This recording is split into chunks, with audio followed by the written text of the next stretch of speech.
Years have been a time of great success and enormous challenge for the United States Armed Forces.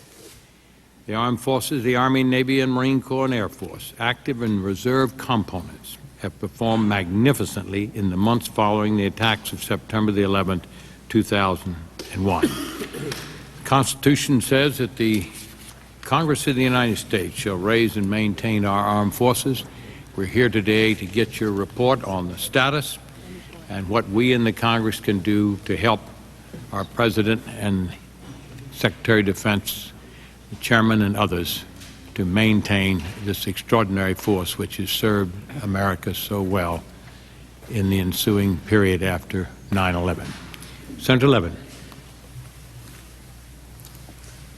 Thank you, Mr. Chairman, for holding this very important hearing focused on the status of the Army and Marine Corps in fighting the global war on terrorism. I join you in welcoming our witnesses, and both of us and a number of our colleagues have had a chance to shake the hands and thank some of the extraordinary men and women who are with us today, who have represented us so bravely and nobly around the world. And there'll be more of that, I'm sure, later. We're truly proud of the men and women in uniform. They are performing superbly in very difficult and dangerous conditions. I hope that our witnesses today will be able to assure us that everything possible is being done to give those men and women everything that is needed to succeed in fighting our nation's battles. One of the concerns that we all have is the impact of the ongoing conflicts in Iraq and Afghanistan on the future of our all-volunteer force. The all-volunteer force depends on volunteers, and the statistics show that the number of volunteers is dwindling. The Army in particular is in trouble. Through the end of May, the active duty Army is 8,300 enlistments below its goal. That's about 20% shortfall. The Army Reserve is about 2,400 below its goal. That's about 20% shortfall. The Army National Guard is about 9,800 soldiers below its goal, and that's almost a 25% shortfall. Although the Marine Corps is on track to meet its recruiting goal for the year, it too is facing challenges, and as General Hagee said in his opening statement, or will say, fiscal year 2005 is proving to be the most difficult recruiting year that we've had in 10 years. And the recruiting marketplace will become even more challenging in fiscal year 2006. The services are meeting or exceeding overall retention goals. However, this too can change if our military personnel become exhausted by repeated combat tours. Some are already on their second and third tours in Iraq. If our career professionals decide that they've had enough, their departure has the real potential of breaking our force. The only way that we've been able to meet our troop requirements in Iraq and Afghanistan is by mobilizing the overextended National Guard and Reserves. This has been done at great cost to them, their families, and our communities. Governors are concerned about whether they'll have National Guard personnel and equipment to respond to natural disasters. We continue to hear from employers about the adverse impact on small businesses and self-employed National Guard and Reserve members. Finally, some are wondering if the National Guard and Reserves will be ready the next time they're needed. In a memorandum to the Army Chief of Staff, the Chief of the Army Reserve said that, quote, the Army Reserve is additionally in grave danger of being unable to meet their other operational requirements, including those in named op plans and CONUS emergencies, and is rapidly degenerating into a broken force, close quote. The Chief of the National Guard Bureau recently stated that, quote, my concern is that the National Guard will not be a ready force the next time it is needed, whether here at home or abroad, close quote. Our over-reliance on Guard and Reserve may have severely impacted on them as effective military units. Because we virtually exhausted our supply of ground forces, they will not be readily available if needed for yet another operation. In the assessment of the Joint Chiefs, the Chairman of the Joint Chiefs, in the assessment of the Chairman of the Joint Chiefs, the shortage of ground forces will result in taking longer to succeed in another conflict, such as any possible conflict in North Korea or Iran. Mr. Chairman, The balance of my statement has to do with the equipment issues and some of the other issues involving personnel, and I would ask that the full statement be incorporated in the record at this time. Without objection. I thank the Chair. Secretary Chu, we recognize you, but I believe that the Chief of Staff of the Army has an introduction or two he'd like to make.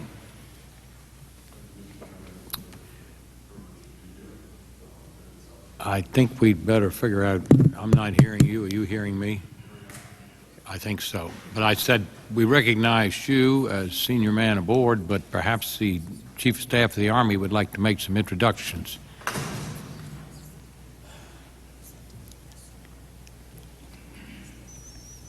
My button work. Sure, I would. I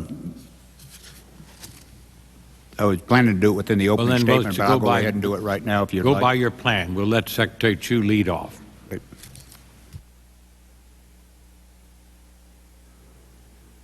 I'm going to ask you to draw up that microphone very closely. Thank you, sir.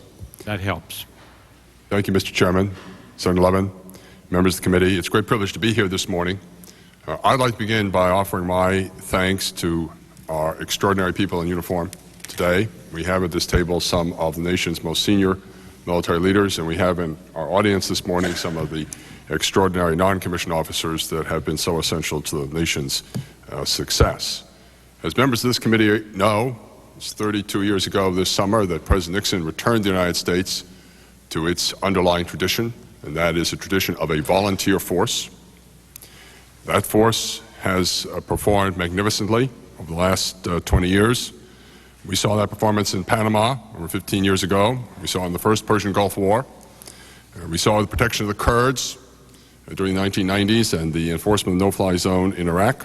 We've seen it in Haiti twice within recent years. We've seen the Balkans, to which they have brought a measure of stability. We've seen Afghanistan, where they've given that country an historic chance for a democratic government, and we see it today in Iraq. It's a magnificent performance. As I think General Schoomaker and General Hagee would emphasize, however, it's not simply an all-volunteer force, it's also an all-recruited force. And recruiting and retention are a constant challenge for the Department of Defense, no less so at the present moment in history. Our success, in my judgment, in sustaining the volunteer force over the decades is the product of a partnership between the legislative and executive branches. We particularly appreciate the authorities they've given us to achieve that success. We particularly value the bonus authorities that you've provided and that you're considering providing in this year's authorization bill that allow us to address issues on a targeted basis. I have in mind the reserve affiliation bonus that we have requested, the critical skills retention bonus for the reserve forces to parallel that offer the active forces, increase in the ceiling for hardship duty pay to allow us to address the fairness of compensation based upon the burdens being borne by our personnel, the increase that the House has offered in the enlistment bonus to $30,000. So some have talked of higher figures, and its endorsement of a new idea that's been brought forward of a referral reward for those who help bring others to the ranks. There is a second way, in my judgment, that you can assist us, and you have been assisting us, and that is speaking out about the value of military service and the values that young men and women will bring back from military service to their civil communities. Our nation's birthday, as we all know, occurs in just a few days, and I can think of no better occasion on which to celebrate the value of military service than that date. Thank you, sir. Thank you very much. General Myers. Thank you, Mr. Chairman, Senator Levin, and other members of the committee. Thank you particularly for your continued support of our men and women in uniform and this opportunity to discuss the readiness issues that we have in our military. Despite the current operational demands on our forces, we are fully prepared to support our strategy to assure our allies while we dissuade, deter, and if necessary, defeat any adversary. Our forces are the most capable in the world, in large part because of their best trained, the best equipped, and best led. Many are deployed in countries around the world or at sea, providing stability, peacekeeping, humanitarian assistance, and aiding in this struggle against violent extremism. Current requirements for the force are significant and are not likely to decrease in the near term. In Operations Iraqi Freedom and Enduring Freedom, our high-tempo operations have created challenges in several areas, including our force sourcing, mobilization, training and reconstitution, and equipment wear and tear. In the face of continuing demands on our forces, we are analyzing all our policies and are making changes to mitigate challenges to our readiness. Congressional support, both in the annual budget and supplemental funding, are absolutely essential to help address these readiness challenges, and we appreciate very much that support. Our nation's #1 military asset, as always, remains our people. The administration, Congress, and the Department of Defense have made raising our service members' standard of living a top priority. And I thank Congress for your tremendous support to our troops and, importantly, to their families. Our servicemen and women continue to perform superbly. Morale is high under some very challenging conditions. I am tremendously proud of how they are handling these challenges, as I know you are. We anticipate that the rest of fiscal year 05 will be challenging as well for both active and reserve component recruiting, as was said, and are particularly concerned with the active Army, Army Reserve, and the Army National Guard. To mitigate these challenges, we have increased the number of recruiters, enhanced enlistment bonuses, and have modified our recruiting strategy. The transformation efforts also involve measures to address our readiness challenges, and some of these include the rebalancing of our reserve components with the active components to achieve the appropriate mix for the 21st century, the Army's Modular Force Initiative, which involves a total redesign of the operational Army into a larger, more powerful, and flexible force, and the creation of a more efficient global force management process with U.S. Joint Forces Command as a single-source force provider that has a global perspective.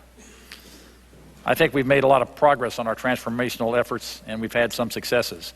And we've got to continue to invest heavily in transformation, both materially and intellectually, to meet the challenges facing our country today and certainly in the future. As I said a week ago in this very room, our military is unwavering in our focus and our resolve and our dedication to peace and freedom. But we can't do it alone. We need your continued leadership to reinforce Americans' resolve. I do believe our way of life remains at stake in this struggle against violent extremism, and I think we're also entering a crucial stage of this long struggle. The price, as I said last week, for complacency would be catastrophic. The reward, on the other hand, will be freedom. I thank you again, Committee and Mr. Chairman, for your continued support, and we look forward to your questions. Thank you very much, General Myers. Secretary Abel? Thank you, sir. Good morning, sir. Senator Levin, members of the committee. Always a pleasure to be back in the United States Senate. Despite the sort of dour reports that we hear continually about the recruiting efforts of the department, I think there's a great deal of good news in the department's recruiting efforts as well. Our Air Force, Navy, and Marines are ahead of their year-to-date numeric accession goals, and I'm confident that they will meet or exceed their annual goals. Our services continue to meet the department's quality benchmarks for the active force. Recent Gallup polls show that public confidence in our military is high, and our all-volunteer force is not in jeopardy. The Army is facing some challenges, but is focused on the mission, and emerging results for June show some positive trends, and I'm sure General Schumacher will report more on that. I'd like to focus for a minute on something the Chairman said, and that is the thousands of the best non-commissioned officers in our force that are stationed throughout America. They're on duty in recruiting offices from Times Square to the most rural parts of our country. These non-commissioned officers, many of whom are veterans of deployments in support of the global war on terror, are the face of our military services in our local communities. They work 16 or more hours per day, many of them 7 days a week, contacting young men and women who meet the high standards that we demand of those who enlist. These non-commissioned officers face resistance from many of our educators and school administrators. They must calmly and dispassionately discuss the nobility of service, the opportunity and benefits of the military service to concerned parents and coaches and mentors. They face intense pressure to succeed. And because of the type of people they are and their commitment to the values and the ethos of service, some of this pressure is self-generated. Of course, some of it is from folks like us. Mr. Chairman, we have to help these great non-commissioned officers to succeed. They need additional tools. Dr. Chu has mentioned a few bonus authorities, new and innovative ideas that we've asked for in our legislative package. They also need to hear from national and community leaders that military service is a noble undertaking and that we appreciate and respect those who serve. Our youth have a propensity to service. They want to join. Many times a parent or a coach or a school counselor or other trusted adult convinces this young man or woman just to wait a while, to put off their service. We all need to work with our respective recruiters to overcome this impediment. We need to give them better tools. We also need to give them our moral support. Thank you, Mr. Chairman, and I stand by for your questions. Thank you very much, Secretary Abel. General Schumacher. Mr. Chairman, thank you very much. Chairman Warner, Senator Levin, and distinguished members of the committee, it's a pleasure to have the opportunity to appear before you today. And with your permission, I'd like to submit a written statement for the record. Without objection, the statements of all witnesses in there. Total will be put in the record. Thank you, sir. Before I begin my short opening remarks, I'd like to introduce the 5 soldiers to whom we awarded the first Army Combat Action Badges yesterday in the Pentagon. And they're seated here behind me, and they truly represent our whole Army, our total Army, active, guard, and reserve. First of all, directly to my right rear is Sergeant April Pashley, who is from the U.S. Army Reserves. She is a civil affairs team sergeant that had served in Iraq with the 173rd Airborne Brigade in northern Iraq in the early phases of the war. Next to her is Sergeant Manuel Montano, a military police team leader, originally from Colorado. Sergeant Timothy Gustafson, a forward observer, originally from Kansas. Sergeant Michael Buyas, a striker crewman, originally from Washington. And Sergeant Sean Steens, a motor transport operator, originally from Alabama. And these are the great fine people, the great young people that everybody has spoken about here. They represent them, and I'm very, very proud to have them here, and I wanted them to... Committee welcomes them, General.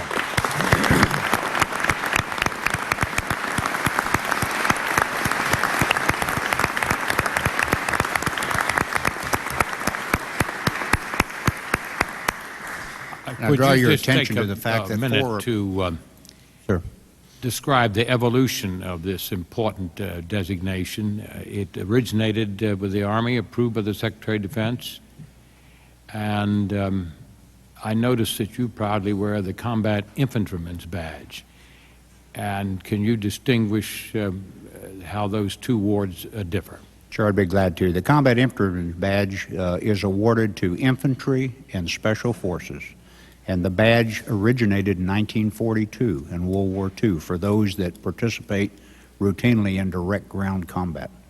We designed and authorized this badge this year to recognize the fact that the battlefield has changed and that all soldiers are warriors, and that those that perform satisfactorily under fire in accordance with the rules of engagement, regardless of MOS or regardless of unit of assignment, gender, or whatever, we recognize their satisfactory service under fire with this badge. It's very similar to the Marines Combat Action Ribbon, if that helps. But these 5 soldiers are the very first, and so all across the Army today, those soldiers, this is retroactive, by the way, to 18 September of 2001, when the President signed the executive order on the global war on terrorism. So, but if I can pick up on that, I think it is an important recognition that the battlefield today is 360 degrees. And that was one of the motives, I presume, and a very important one, is that recognition.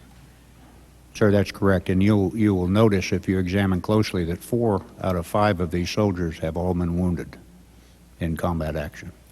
We have the greatest respect for these gentlemen and gentlewomen that have joined us here today. Thank you very much. Thank you, sir. Earlier this month, has been noted, the Gallup organization reported that the American people's confidence in the armed forces is at the top of all institutions in our society, and that continues to be the trend. This is due, no doubt, to the service of soldiers like these that are with us. We're all humbled by the faith that the American people have placed in us, and we realize that we cannot take this faith for granted. that we must communicate with them honestly and effectively. Therefore, I appreciate the opportunity to be able to tell the story of the United States Army before the American people through forums like this today. America remains a nation at war, and this is a war unlike any other in our history, and one we will be fighting for the foreseeable future. While this is not just the Army's war, we acutely feel its burdens. Our Army exists to serve the American people, to protect enduring national interest, and to fulfill our national military requirements. Our Army has honorably served the nation for over 230 years, and as you know, we celebrated our birthday on the 14th of this month. We continue to do so now in Iraq, Afghanistan, and other parts of the globe, deterring aggression and securing our homeland. We are doing all of this and transforming at the same time to meet tomorrow's challenges. Of course, while the forms of war may vary, there are certain constants, and soldiers have been and will remain the centerpiece of America's Army. The soldiers who are fighting in Iraq and Afghanistan reflect the very best of what America has to offer. They are motivated by an unwavering belief that they are serving for what is good, right, and just, and that they will be victorious. Today's soldiers epitomize the principle of selfless service. Like those in generations past who have worn the uniform and borne arms of the nation's defense, today's soldiers understand that our Constitution and liberties it guarantees are worth fighting for. In fact, by raising their right hand and taking the oath of military service with its obligations and risks, today's soldiers have proudly answered the call to duty that pierces the air once again, and I'm humbled by their service and sacrifices. As we lead, train, and resource our soldiers, we must not lose sight of the fact that the Army's character is defined by those like the sergeants that are with me today here before you. They have demonstrated daily their commitment to live by the ideals contained in the warrior ethos in our Army values. And of course, these values reflect our nation's values. While there is much good news, there are some areas of concern, and I know that's why we're here today. It is critical to recognize and acknowledge the war-induced strain felt by our institution and the soldiers and their families who are bearing the burden of this global war. I know your questions and our answers will address both our accomplishments and challenges. It is important to remember, however, that the challenges and opportunities are not simply the Army's to face. They are America's challenges, and we will not succeed without congressional support and the support of the American people. Our nation is asking much of its Army, and I remain confident that we will continue to do our part as we achieve the critical mission we face together. In closing, I would like to thank this committee for the opportunity to appear for you and for your continued support, which has been tremendous for the men and women in uniform today. I look forward to answering your questions. Thank you very much. Thank you very much, General. General Hagee. Mr. Chairman, Senator Levin, distinguished members of the committee, it's my privilege to provide an update on the state of readiness of your Marine Corps. Your Marines and their equipment continue to perform extremely well, not only in Iraq and Afghanistan, but literally around the world. They continue to succeed because of the dedication and commitment of the individual Marine and his or her family. Your steadfast fiscal, legislative, and moral support remains the cornerstone of sustaining our high-quality young Americans with the equipment and training required today, and I thank you for that support. On the subject of manning, I can report that the Marine Corps continues to experience a high rate of retention in our regular, reserve, officer, and enlisted corps. The Center for Naval Analysis recently reported that we are retaining higher quality first-termers this year than we did last year. It also reports that we are retaining a higher percentage of first-term Marines with families. These are indicators that Marines believe they are accomplishing an important mission, that they are well-trained, equipped, led, and that they have the support of the American people. Additionally, our non-EAS attrition, those Marines who leave active duty before the end of their current contracts, is at an all-time low and continues to decline.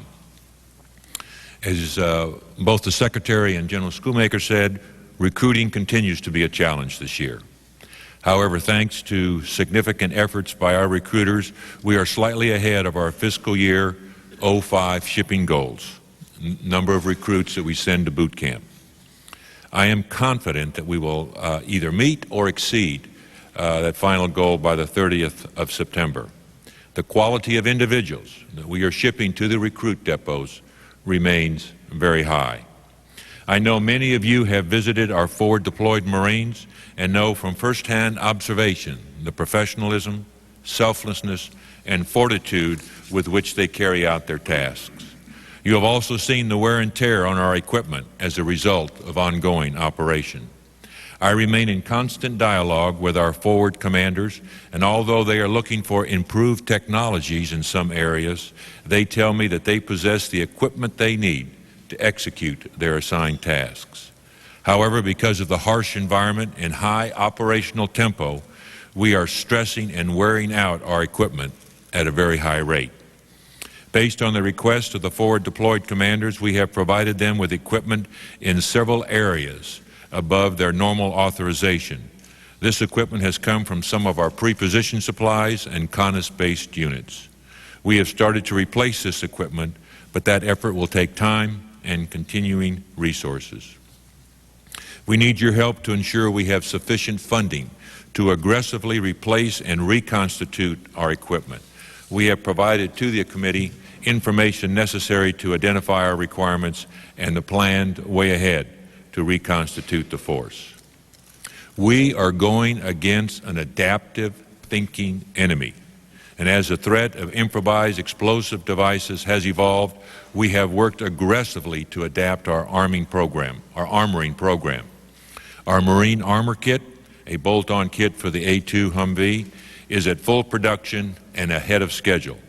The commander on the ground has recently increased his requirement for up-armored Humvees, the M1114s, and we are pursuing the redistribution of assets in theater, an operational commander's call, and new procurement. I thank you for your vital assistance in the FY05 supplemental, and we are executing the upkeep of the force as fast as we can obligate the funding provided. We greatly appreciate the FY06 bridge supplemental, which will ensure we maintain a continuous funding stream as we reset your Marine Corps. In conclusion, let me emphasize that your Marines remain fully dedicated to the idea of service to this great nation.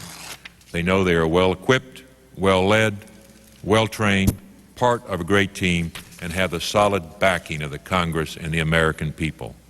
We fully understand that our greatest contribution is our high level of readiness to respond across the spectrum of conflict. Marines and their families greatly appreciate your continued support.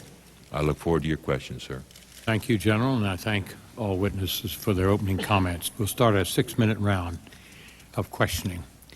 I'm going to ask of our uniform people each the same question, and I'll ask General Myers to lead off in response to my question.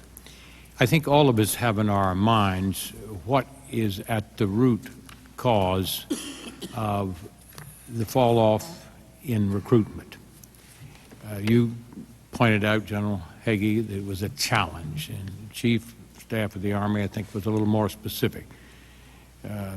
Secretaries Chu and Abel addressed it, but I'd like to hear and have on our record exactly what the uniformed people believe is the cause for the difficulty today that we're encountering primarily in recruiting and secondarily in other areas where there is a problem with retention. General Myers, would you lead off and just articulate? You bet. I'll be pleased to do that, Chairman.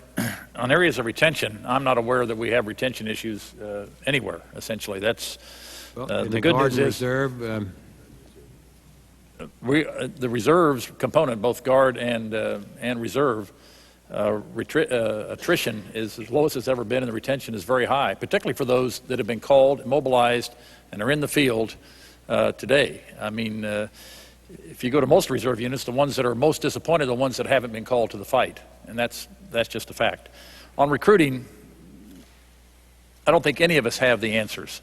I think my understanding of it is that there is a little more hesitancy on the part of those who might recommend a military career or some time in the military from teachers and high school counselors, parents, aunts and uncles, probably given what's going on in the world today and the fact that the military is on the front line of protecting this country. And that's, I think we need to work on those issues as we've talked about. Actually, a week ago we talked about this as well, that I think what we need to remember, we are a nation at war. As everybody on this panel I think has said, the stakes are extremely high, and that as we have every year since the declaration of our independence, there have been Americans that have come forward to defend that freedom and defend our freedoms. And we just need everybody's help to do that. And I think all the panel members have said that. I think probably the economy has some effect. The robustness of the U.S. economy has some effect on recruiting as well. And that's, I think I'll let the other panel members discuss it. General Schoonmaker. Sir, first of all, I agree with what the chairman has said. I believe that this generation wants to serve, wants to join.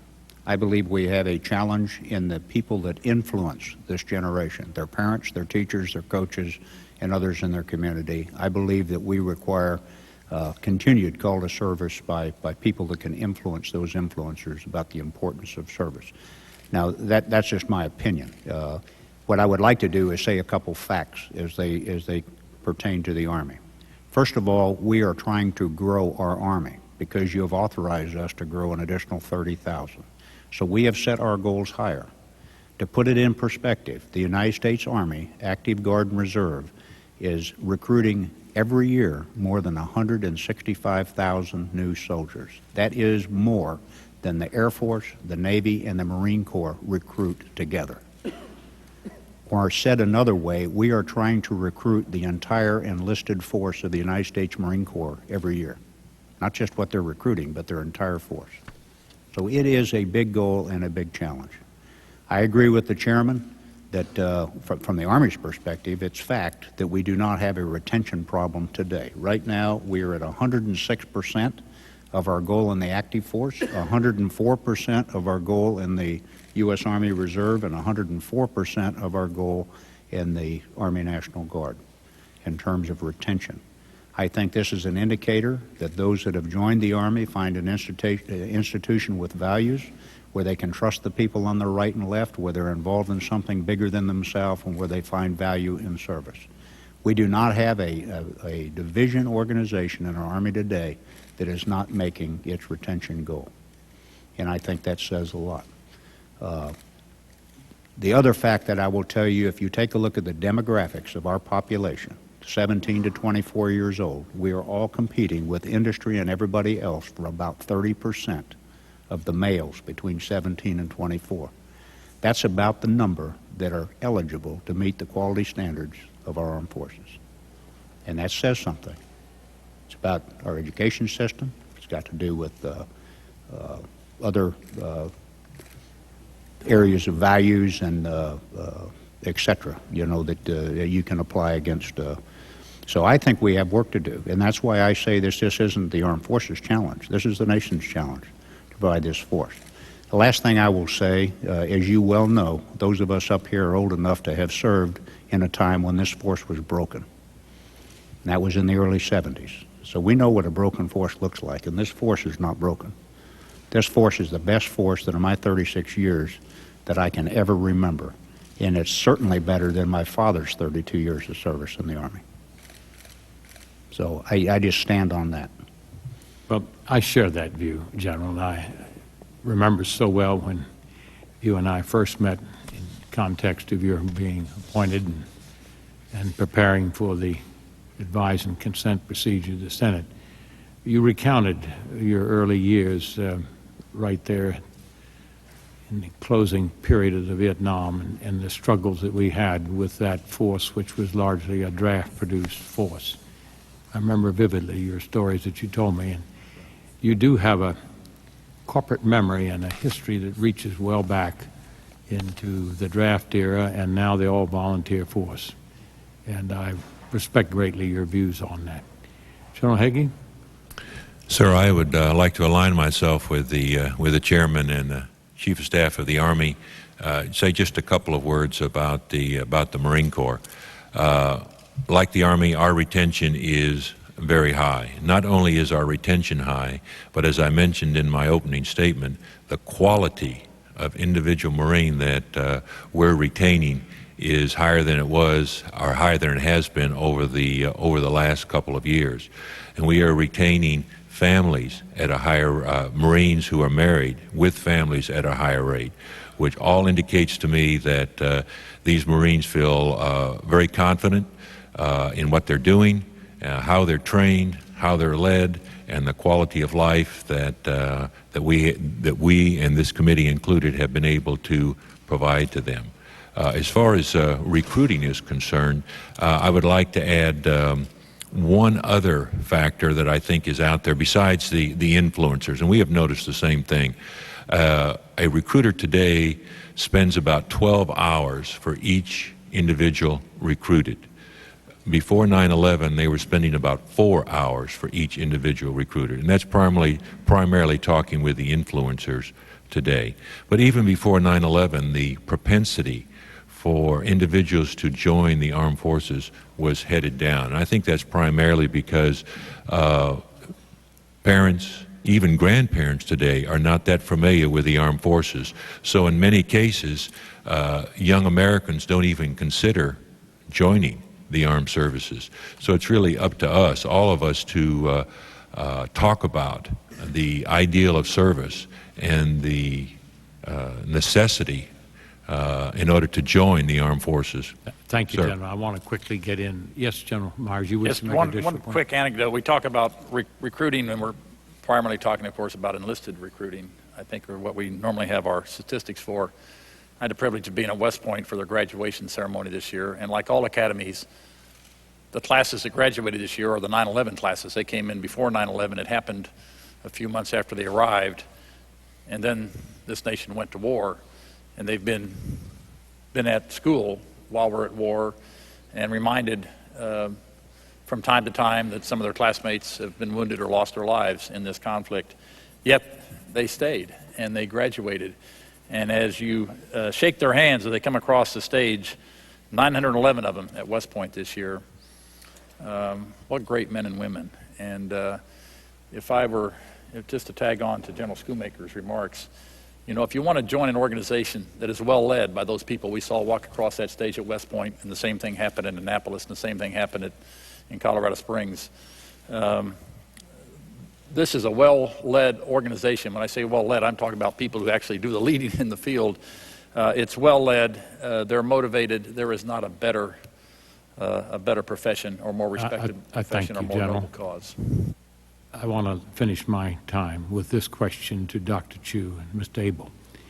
The uniformed side have identified the word that the Commandant used, the influencers, the Chief of Staff of the Army. It's that traditional infrastructure, the family, the counselors, the high school, and so forth. Therein rests the problem with regard to recruiting. Now, what specifically are you planning to aim at that group to try and regain, once again, their confidence so that confidence can be transmitted to that young person that they're working with? Dr. Chu? Thank you, Mr. Chairman. As General Hagee said, we have noticed this as a trend for some time. It antedates 9/11. We have been working hard to explain through various media, including advertising, to influencers, the value of military service. You may have seen some of these vignettes, very compelling.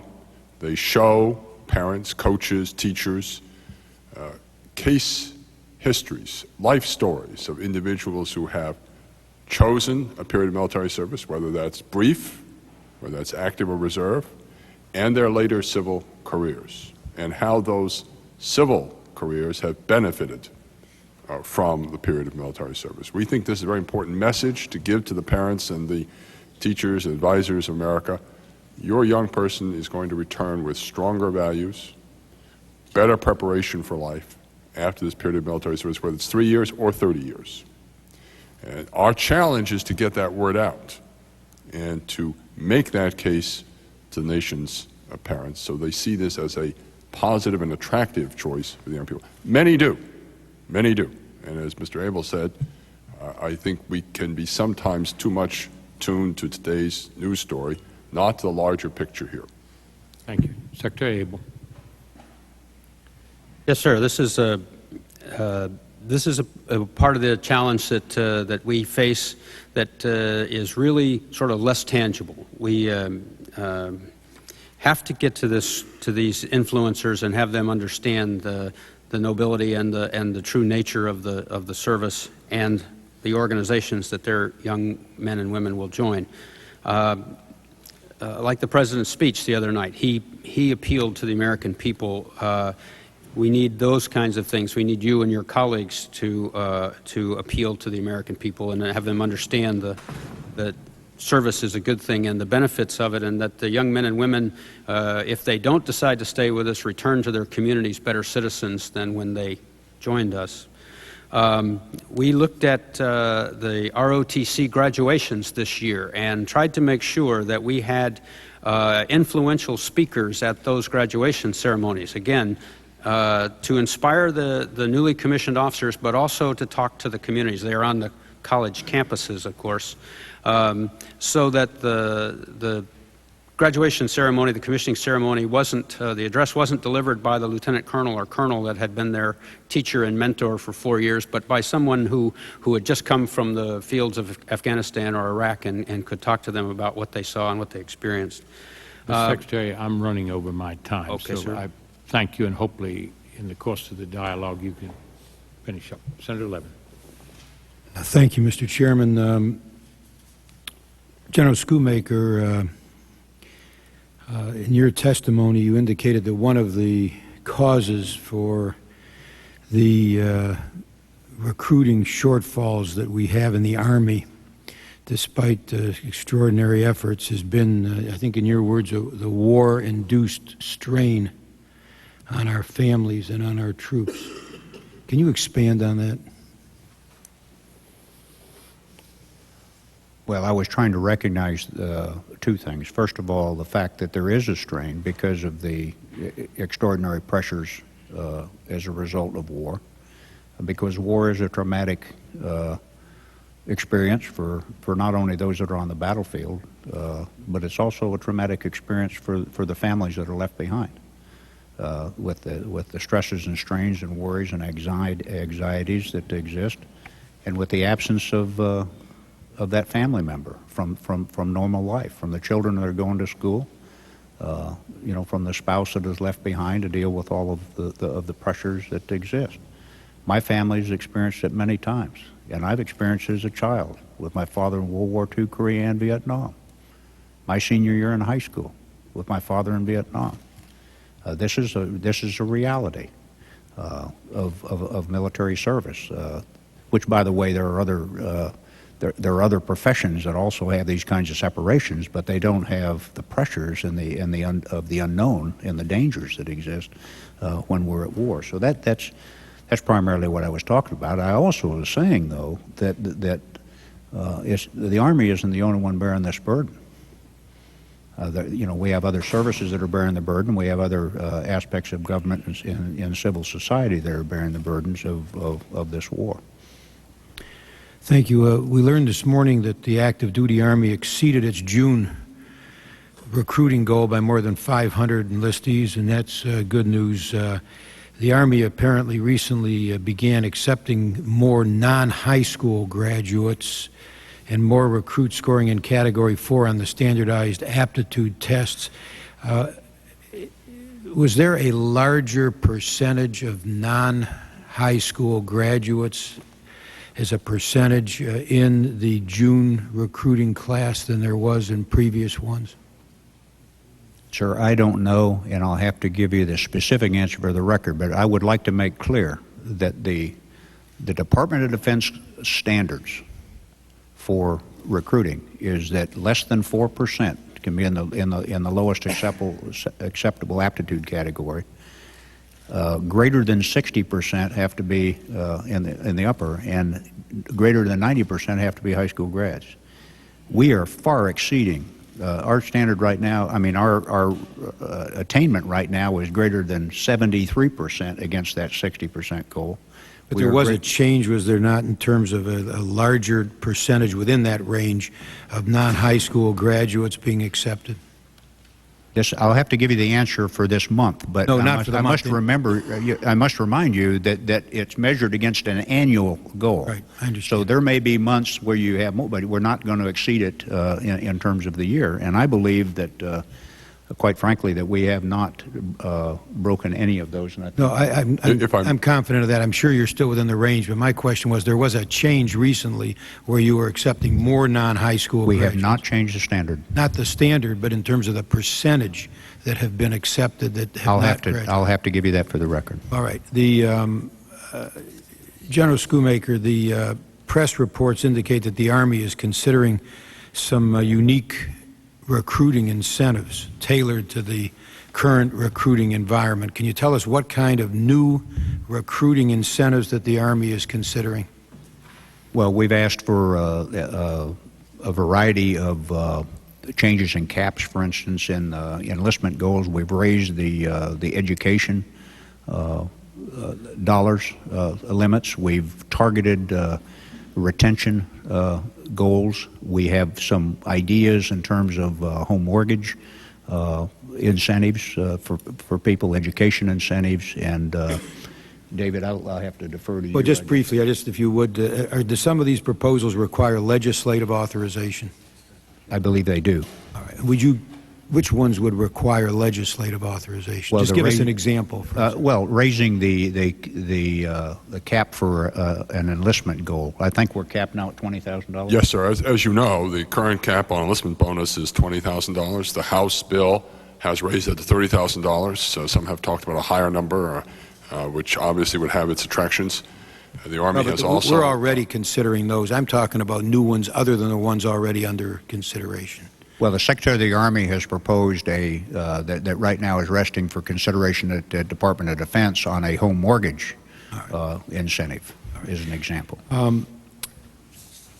We've increased the Army and the Marines' end strength, and is it likely that we're going to be able to meet those end strengths that we've authorized? The new end strengths, is it likely? I look to both of you, General Schoolmaker first. The Army's new authorized end strength is 512,000. We've approved an increase to 522,000. Is it likely we'll be able to meet that given recruiting challenges? Well, I don't believe you've approved a 522 yet. I think we've got a 502 for this year, 512 by next year, and then we have actually till 2009 for the additional two. Well, let's take the 512. Is it likely we can meet the 512? Well, we have to meet these recruiting goals. My time is up. I just, I guess, wanted one last question. It has to do with retention issues. Given the number of deployments, the high level of deployments that we have, sometimes 2 and 3 times being deployed in the Army. Marines, some have completed their 3rd combat tour in the last 4 years. Both Army and Marines, can we sustain the current op tempo and still not have a problem in terms of re-enlistments? Just kind of a quick answer. In your judgment, does that threaten our good re-enlistment numbers? The quick answer is, from the Army's perspective, we've had one unit that we've turned around quickly with just less than a year to return to Iraq. So, the best of my knowledge, we do not have one flag, and I'm talking about a unit now, that we've turned around for a 3rd time. We now have 2 units for sure that we've turned around for their 2nd tour, 3rd Infantry Division, 3rd ACR. We have some, like the 82nd, in small portions that we've used for short periods of time, in and out, during the election, for instance. Do you see any challenge to re-enlistments based on this high level of deployment? Do you view that as a challenge? Of course, over time, that could be an increased challenge, but that's why we came to you and why our transformation is so important, to increase the number of deployable units, because that is what increases the dwell time. We now are averaging almost 20 months dwell. Gotcha. That's only 4 months short of our goal of 2 years dwell between deployments. Okay, thank you. General Hagee, do you have a quick answer? In the near term, no, sir. In the midterm, we could, and that's why we're working so aggressively to bring that turnaround time down. Thank you all. Senator McCain. Thank you, Mr. Chairman, and thank the witnesses, and I share their view wholeheartedly about the outstanding quality and patriotism and work that the men and women in our military are performing and the pride that we all feel in them. Just as an aside, General Myers, you brought up these wonderful young men and women who just graduated from West Point in 2008. Did you also know that applicants, the class of 2005, do you know that applicants for the service academies is down to all 3 service academies rather significantly? If I could address that, Senator. I asked General Myers, since he brought up the subject of West Point. The only one I knew about was the comment I got from the superintendent of West Point, and I thought he said that the applications remain very, very strong, higher than the year before is what I had. Might check into it. The applications are down. Right. I'm sure that many of you, particularly General Hagee and General Shoemaker, know General McCaffrey, who just returned from an extended trip to Iraq, where he received logistics and other assistance from DOD. I was very gratified by his overall assessment of the progress of the war, and comforted to some degree because he and others I've talked to have said, as he said, I believe that President Bush showed great political and moral courage knocking down the sanctuaries of both Afghanistan and Iraq. Now we have the right forces in Iraq, superb leadership, growing traction of the ISF, a developing Iraqi-led political strategy, and an Iraqi economy that is struggling off its knees. I think that's all very good news. He also says, we're also in a race against time. The U.S. Army and Marines are too undermanned and under-resourced to sustain this security policy beyond next fall. They are starting to unravel. Congress is in denial and must act. In addition, the American people are losing faith in the statements of our Defense Department leadership. Support for the war is plummeting, along with active duty and National Guard recruiting. General Hagee, do you disagree with General McCaffrey's assessment the U.S. Army and Marines are too undermanned and too under-resourced to sustain the security policy beyond next fall? I strongly disagree that and I can only address the Marines there in the Al-Anbar province, that they are starting to unravel.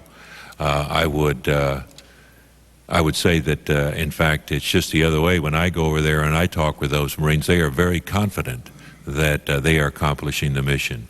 That's not what he said, General Hagee. I'll quote it again, and I commend this article for you to be reading. He said, they're undermanned and under-resourced to sustain this security policy beyond next fall, referring to the rotations and the strain on the military resources we have. He was specifically speaking of Army and Marine Corps. No, sir. You have sufficient forces indefinitely to maintain the kind of rotation with the size force you have?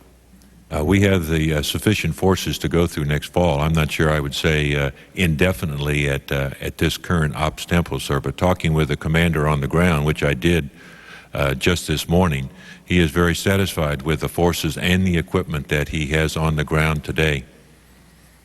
Thank you. So there's no problems, really? Sir, there are always challenges when we're at war. But as far as the number of troops and the equipment that they have, he is satisfied with what he has today. Then why is it, General, that after going into Fallujah in one of the toughest battles that the Marines have ever fought, that now we're fighting again in Fallujah?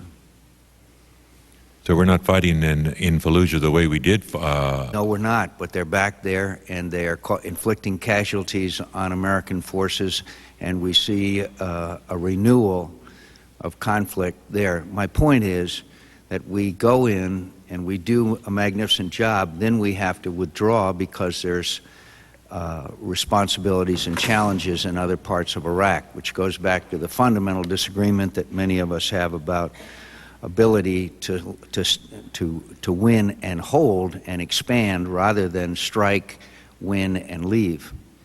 And we are sustaining casualties in Fallujah as we speak.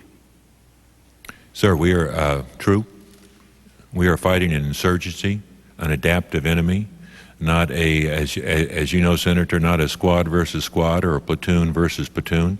And there are Marines, soldiers, and Iraqi security forces in Fallujah taking on that insurgency. Having visited Fallujah before the battle last November and having visited it twice since, I can tell you that the security situation there is much better than it was in October and is constantly improving. Also, the economy is starting to grow there. The people who are living in Fallujah are starting to give us intelligence and information because they don't want the insurgents to come back. Dr. Chu, there are many of us that are very concerned about retention and recruiting.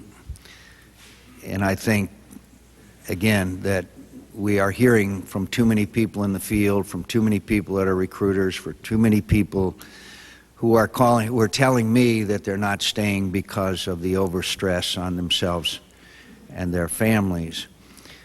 We need input as to what the Congress can do to provide further incentives for recruitment and retention both. This Department of Defense authorization bill will be on the floor within a couple of weeks. We'd like to have some specific recommendations, or I'd like to have some specific recommendations between now and when the bill goes to the floor. Now, if we've received enough recommendations to provide incentives and all of the options we are considering, home mortgage, whatever it is, and we don't need to do it, that's fine, then don't submit it. If you think we do, we'd like to have some guidance from the Department of Defense as to how we can best ensure that we retain and recruit the highest quality men and women. Do you have any specific proposals that you would be willing to send over in the next couple of weeks for us? Delighted to, sir. Let me take this opportunity. I can't hear you very well. We'd be delighted to, sir. Let me take this opportunity to reiterate our support of several things already on the table. A higher enlistment bonus, per the House mark, perhaps greater. Second, which I believe you're acting on favorably, a critical skills retention bonus for the reserves, which we don't have today. Third, which I know you are supporting, a affiliation bonus when someone moves from leaves active service, to give them an incentive which really doesn't exist in any meaningful way today to consider joining a selected reserve unit. Those are three very important changes that we'd like to see. Fourth, an increase in the ceiling in hardship duty pay, which is in the President's original request. Fifth, as is in the House mark, the notion Army has pioneered, which is used extensively in civil life, that when you refer successfully a candidate for service, that you get some kind of modest reward. It's recognition as much as anything else, but there's also something tangible in there. I'd be glad to codify that for you, sir, and add those things that have, as you imply with your question, have come up since our original request. Thank you, sir. I think it would be very helpful to us, and I would be, I can't ever speak for all my colleagues, but I know I can reflect the sentiment of my colleagues. We'd be eager to do whatever is necessary, and it'd be helpful to us to have your specific recommendations. I thank you, Mr. Chairman. Sir, Mr. Chairman, could I add to the? I'm sorry to interrupt. Could I add to that, because I'd like to. First of all, you all have been very helpful in the kinds of things that Dr. Chu's talking about in the past. But I tried to make the point earlier. I think that it's very important that you and your colleagues use your considerable influence to explain to the American people and to those that are influencers out there how important it is for our young people to serve this nation at a time like this. And you know, I know you've been doing that, and I would just encourage you to continue to help lead our people in that direction. Some of us do that every day, General. Thank you very much, and thank you for the encouragement, and I was very pleased at the President's emphasis on that in his speech at Fort Bragg. Thank you, Mr. Chairman. I'd simply say that I've been privileged to know this fine senator for many, many years, and prior thereto in his service in the Navy, and he has at every opportunity done precisely what you say. He's too modest to recognize it. Dr. Chu, had you adequate time to respond to all the answers that have been asked here recently? I saw that at one time you wanted to add some. Yes, sir, thank you. I did want to add something on this issue of applications to the academies. What we have, sir, here is a surge post 9/11 and a return to pre-9/11 levels. No change, interesting enough, in the number of applicants that the academy superintendents would call qualified. Now, that's a mix of several factors. So I think I am pleased, again, consistent with General Myers reported, that there remains a strong desire of Americans, young Americans, to serve, and that continues in terms of applications to the academies. In follow-up on Senator McCain's request, it's important that your staff and majority and minority staff of the committee quickly determine that our bill, as it's going to be proposed on the floor, does have in it now, or would have by virtue of amendments, those matters that you've raised today and will continue to discuss here. And we need to do that very promptly. Senator, thank you, sir. We look forward to it. Well, thank you, Mr. Chairman. First, let me welcome the young soldiers that are here and thank them for their service and their sacrifice on behalf of the country and the Army. Thank you very much. General Schoonmaker, what's your recruiting goal for next month?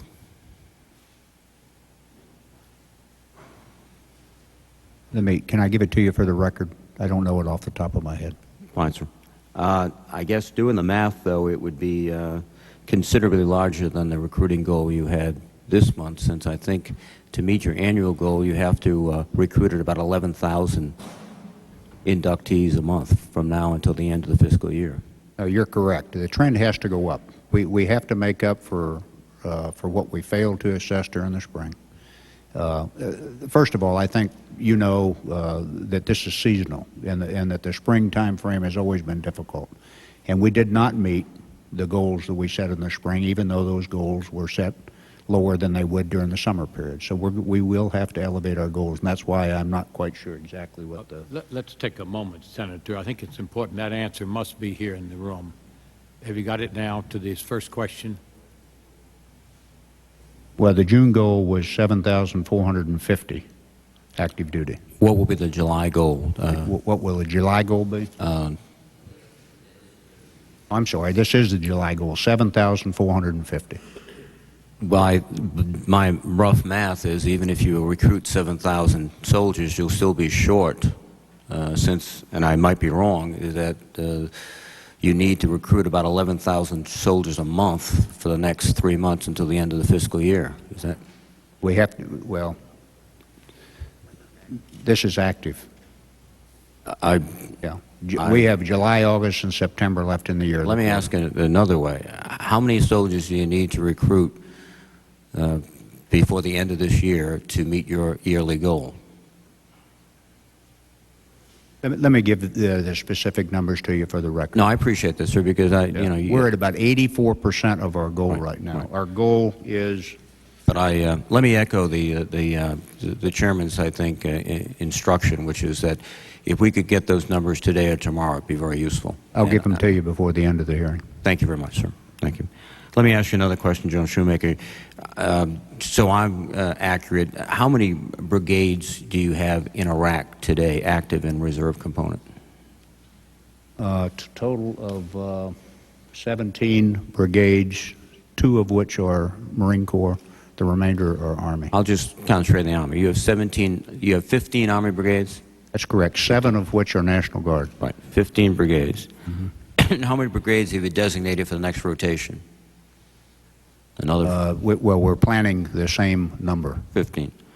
And that leaves how many brigades in your force, both Reserve and National Guard?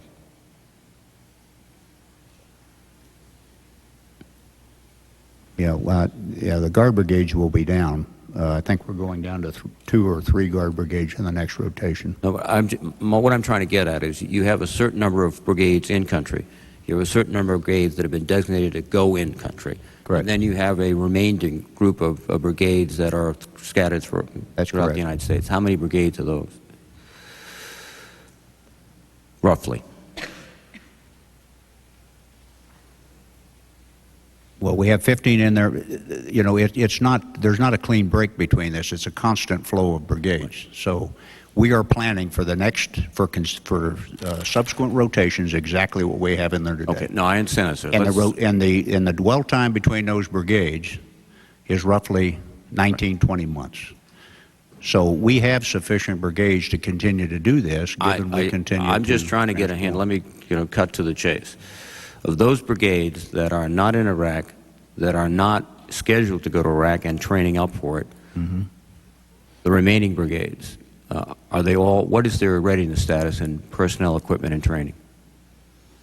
Well, I'll have to give that to you for the record, because it's very complex and it's different, but and especially since we are transforming and changing the brigades that we have brought out into the Army Modular Force. But I understand that modularization is going on, but there's repeated reports that units that are here not getting ready to go to Iraq are short personnel, significantly short of equipment, and because of the shortage of equipment are not training as effectively as they could because they don't have the equipment. And as a result, their readiness status is something below what we've seen over the last, certainly I think before in some this cases operation. that's a true statement. I think that the units that we are breaking apart and resetting are not ready. And we knew that, and we planned for that, and that's exactly what we're doing. Others are more ready. And what percentage of this residual force constitutes those unready brigades? I'm trying to get a feel for what our strategic reserve is, really. Well, I'll have to give you the detail for the record, and I think it'd also be better if we didn't do it in open session. Well, I understand that, but I think one of the problems we face is that we have people come up and say there's no real problems, and then when we try to press for the real numbers and the real readiness status, we do run into issues. I don't think anybody's telling you there are no real problems. I mean, I'm certainly not telling you there's no real problems. I think we've got enormous challenges. We are transforming an Army in the middle of a fight, a sustained fight. My belief is we're doing it quite well. My belief is we're building an Army for the future that is the kind of Army we're going to need for the future. And I don't know how to get from here to there without going through the ugliness that's required to make the transformation. Well, I think you're right in terms of the transformation, but I think we have to get a sense of the readiness of the forces overall.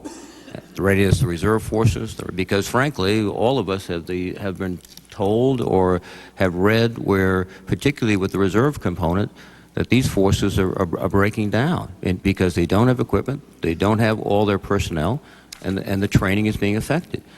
And I know this is a transformation process, but I think we have to have that sense. And well, Senator Reid, I mean, we will come and lay out everything that, and I know you know that we have done this. I mean, in all fairness, we've been in constant dialogue, not only with members of this committee, but with both houses, anytime that we've been asked to lay out everything that we need to lay out, and we'll be glad to do it again.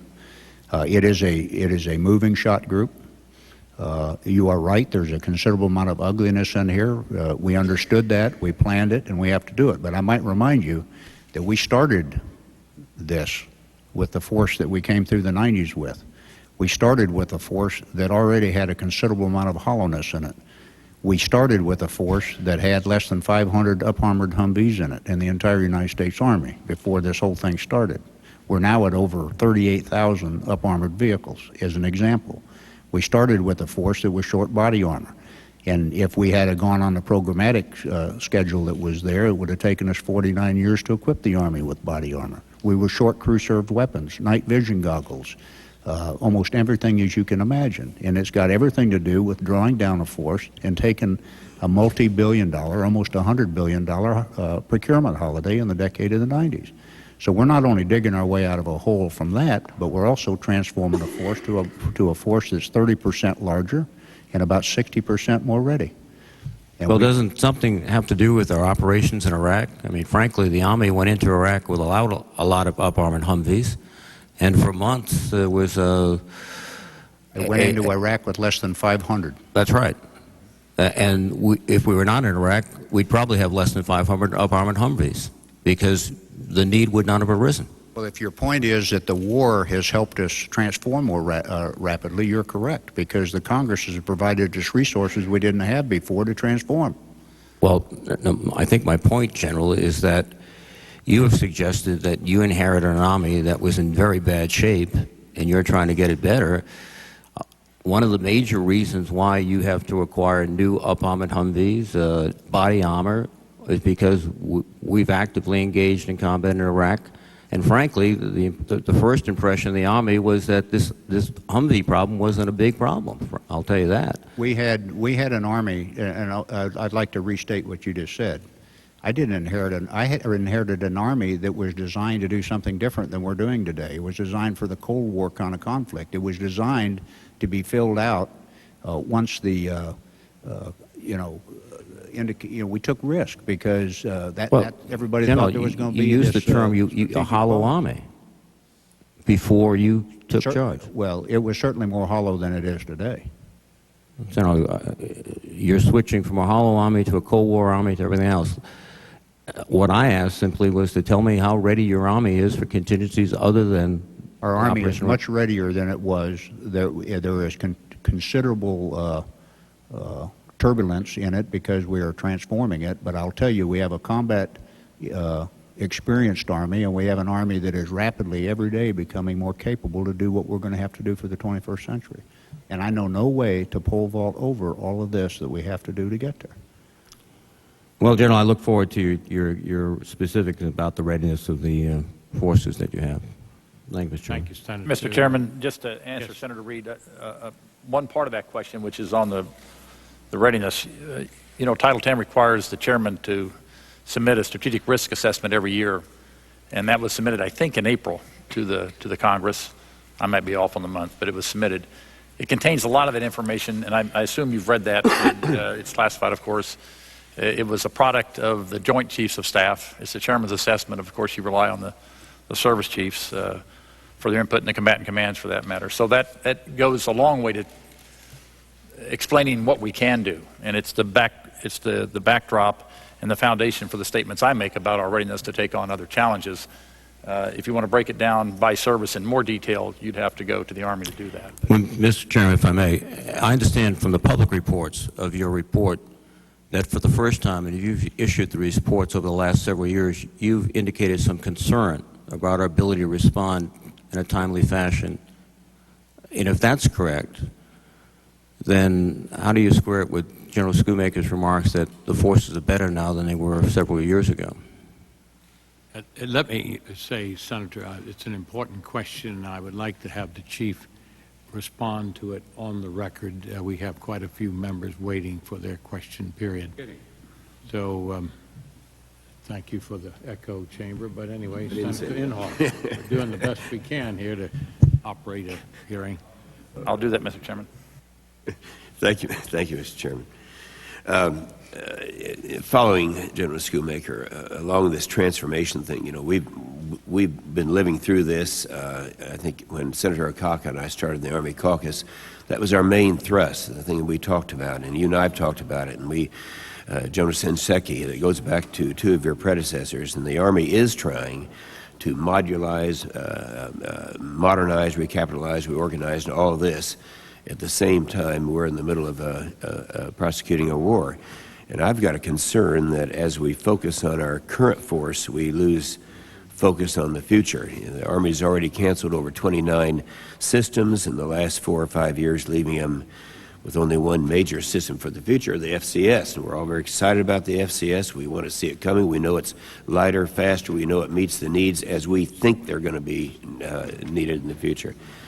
But what's your level of confidence right now in the Army's ability to deliver the FCS and the set of manned ground vehicles on schedule and to be put us in the Army in a position to be able to handle these contingencies as they come up? Senator, you're exactly right. This is our future. The Future Combat System, the Army, is not just one system. It's a system of systems, as you know, and it's very complex and technologically advanced. I have a high degree of confidence that if we can stay on the current plan, that we'll be able to bring FCS in as we need to. But I am concerned that there is language in the there may be language in the authorization bill that would move our manned ground systems and other things back into S&T. If that occurs, we will not be able to afford FCS, nor will we be able to complete it. And because we are modernizing our force and transforming it with the spin-outs from FCS into the current force. And so I think we have to keep it on track as we have restructured it, both from the standpoint of the way I reprogrammed and restructured it last year and the way the Secretary of the Army has taken the business side of it and worked the contractual side. If we can do that, I've got a high degree of confidence. Well, those comments will come in handy as we go through our reauthorization process, because I agree. I agree. We have to stay on schedule.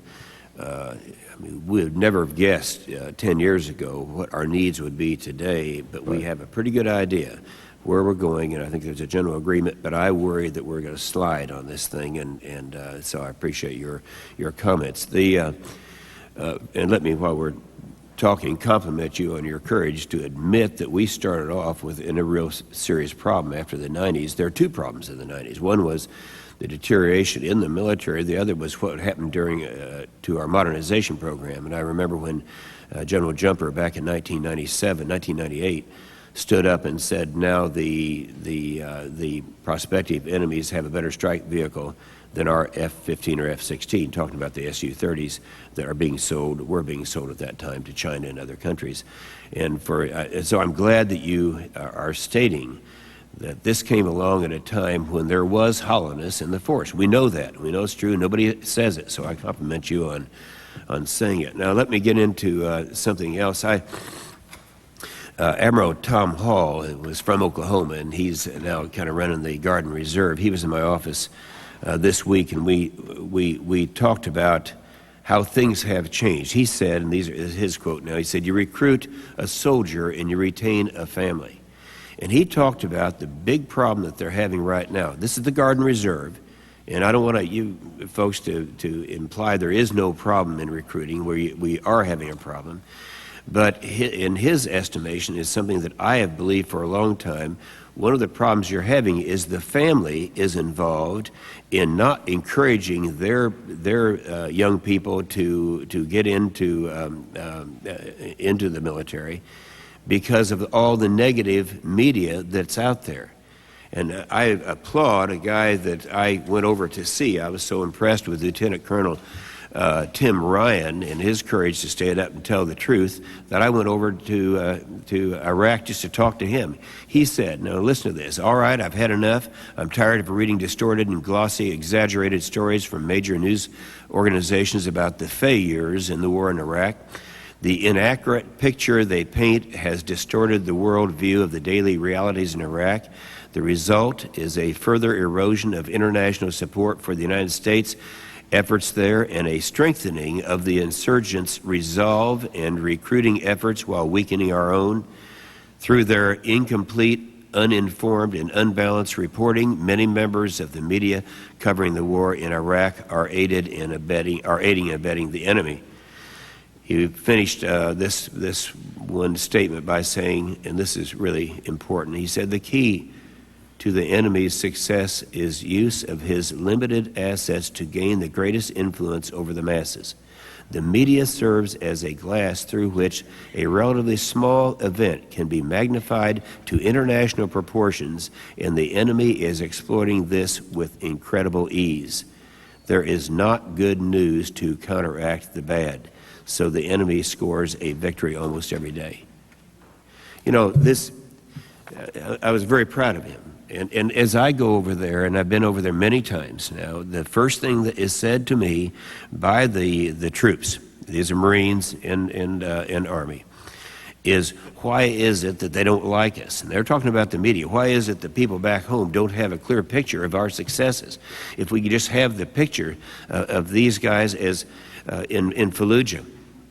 You know, General Madhi, who was actually a brigade commander for Saddam Hussein, who's now the brigade commander for the Iraqi security forces, he was so impressed with what the Marines were doing there that he changed the name to the Fallujah Marines. And here's a guy who hated Americans before that. And it was all because of the embedded training with the Marines. Same thing is true in Tikrit. We went to Tikrit. Those kids had the same response.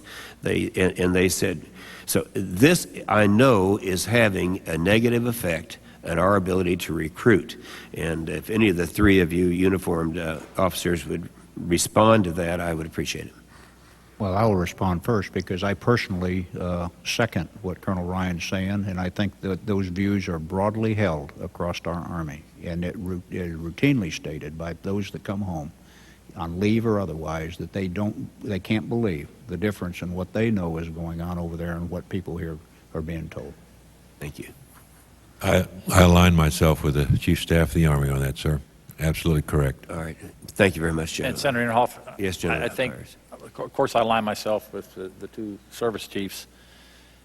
I think all of us that occupy senior leadership positions, no matter where it is in this country, have to be very careful what we say, because it is, as you said, our adversary is much better at what I would call strategic communications than we are, and it'll comfort them if we say wrong things or intemperate things.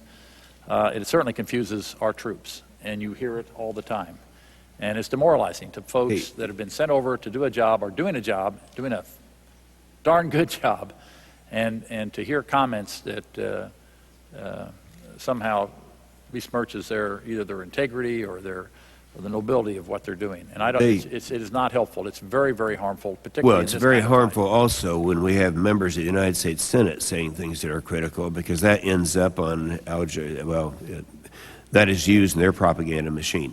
Well, I just would like to have you keep that in mind, because these people, the story that needs to be told is the true story, the story of the soldier helping someone repair a roof after a problem, and helping the kids. And as I was flying over the Sunni Triangle, and our troops were throwing out candy and cookies, little kids in these villages waving American flags. And I can remember on the first freedom flight in 1991 going back to Kuwait, when a little boy, 9-year-old boy, had both of his ears cut off only because he was holding an American flag, and they're waving him now.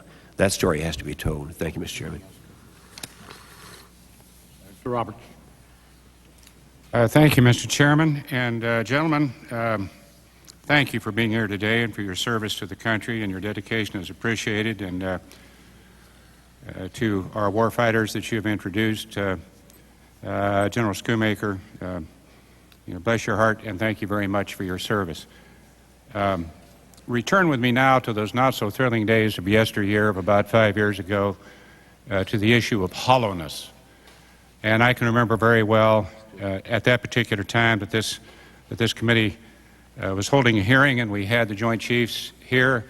I asked the question, do you have the funding necessary, the wherewithal necessary to accomplish your mission? Because there had been a lot of talk about our military being thin and stretched and hollow. And every one of the chiefs answered, yes, sir, we can do our mission with the current funding, with the exception of General Krulak, bless his heart. And he said, no, sir, I cannot do the mission that I'm assigned to do the way that we should do it. Now, the United States Marine Corps can put cold steel on the enemy any place, any time that the President wants, but we could do it better if we had additional funding. General Krulak's phone number was on speed dial in regards from the White House, but he had the courage to say what was on his mind. Now, that was in the spring. In the fall, everybody said, okay, it's Chicken Little time, and we have to have more money, and we passed a supplemental. So the Army and the Navy and the Air Force, the Marine Corps that you inherited, all of you, was at that time stretched and thin and hollow. Then we got ourselves into a situation with Kosovo and also a situation with Afghanistan, and then we get into a situation with Iraq and the global war on terrorism, plus transformation. Why wouldn't you have a problem? And then in the theater in which we have the war that is being conducted, it is the most obtrusive in regards to conditions of equipment that you can imagine. Why wouldn't you have a problem? So I really empathize with your statements. It isn't that we can't fix it, can't do it, but Congress should stand up to that and admit to the situation that you inherited and the new challenges that you have had. Now, having got that out of my system, General Schoonmaker, you enlisted 6,157 new soldiers, 507 more than the monthly goal in the finest Army in the world. I want to congratulate you for that. I know we have problems.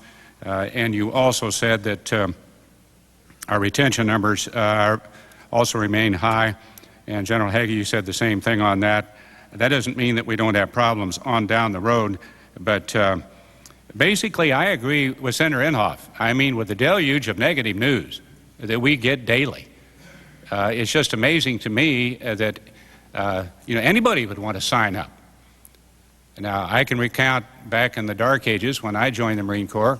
The reason I joined is because some lieutenant colonel with a sty in his eye, who was not happy being a recruiter to begin with, asked me what in the hell I could do for the Marine Corps instead of what the Marine Corps could do for me, and said that if I got in trouble, why, a squad would come after me. If the squad couldn't do it, a platoon would come after me. If they couldn't do it, a company, and then a battalion, and then we went right up to the entire Marine Corps and said, son, we haven't been stopped yet.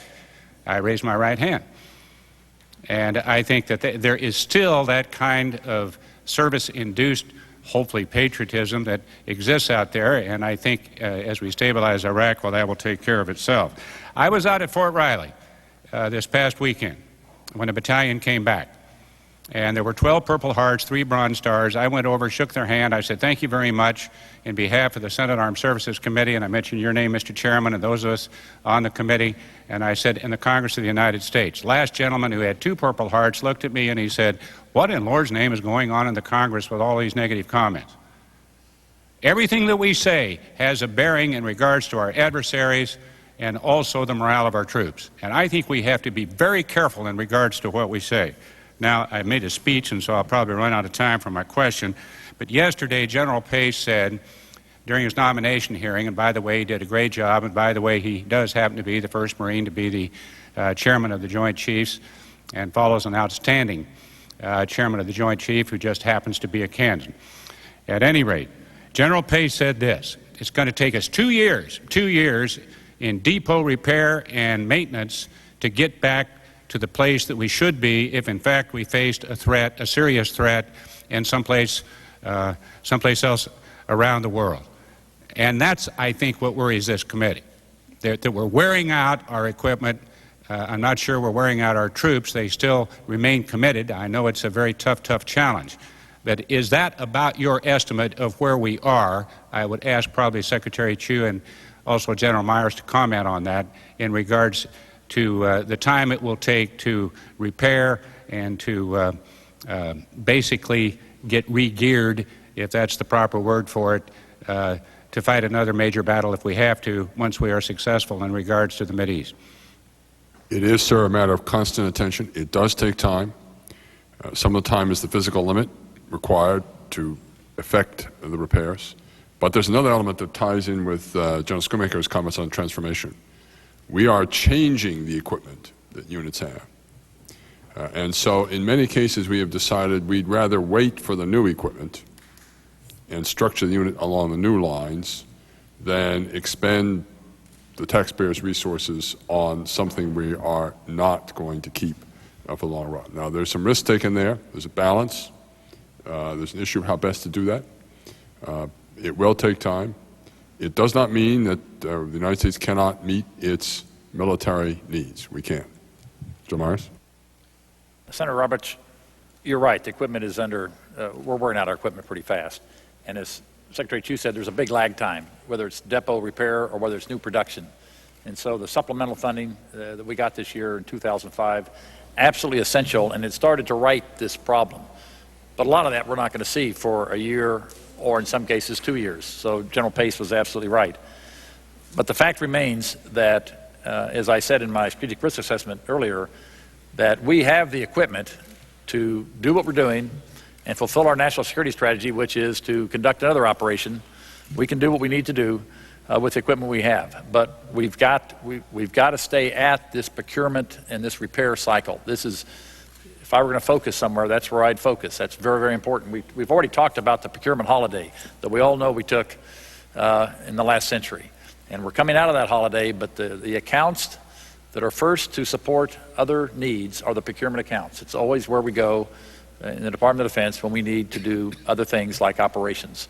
We put operations first, we put future procurement a little lower priority, and that's where we go. And we overdid it in the 90s.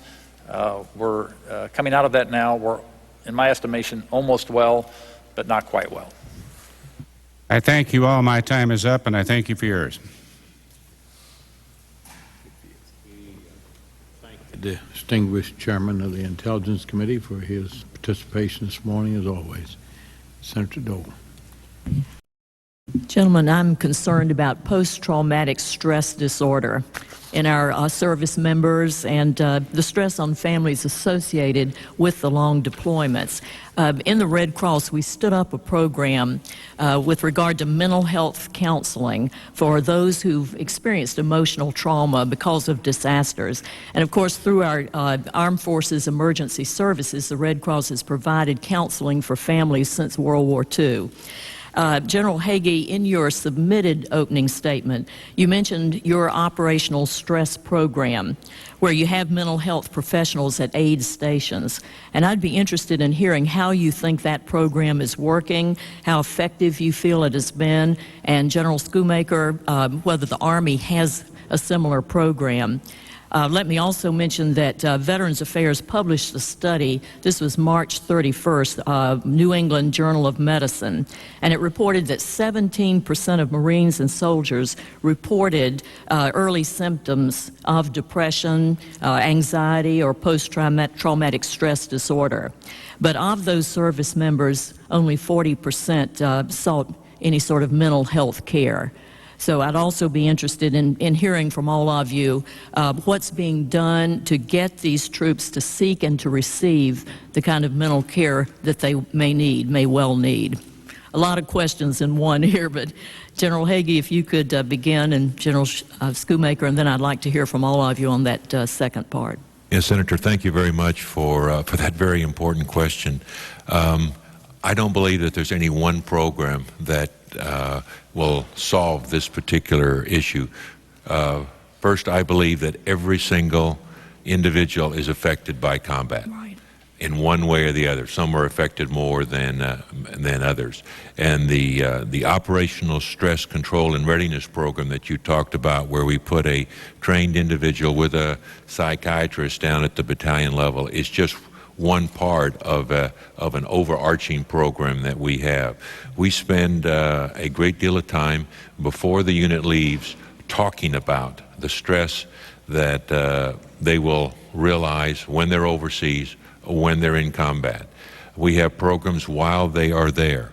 For the first time that I can think of, we actually rotate individuals out of the front lines. I use that in quotes because, of course, there are no front lines over there, but back to areas of relative stability and safety to where they can recruit, and we do that as a unit.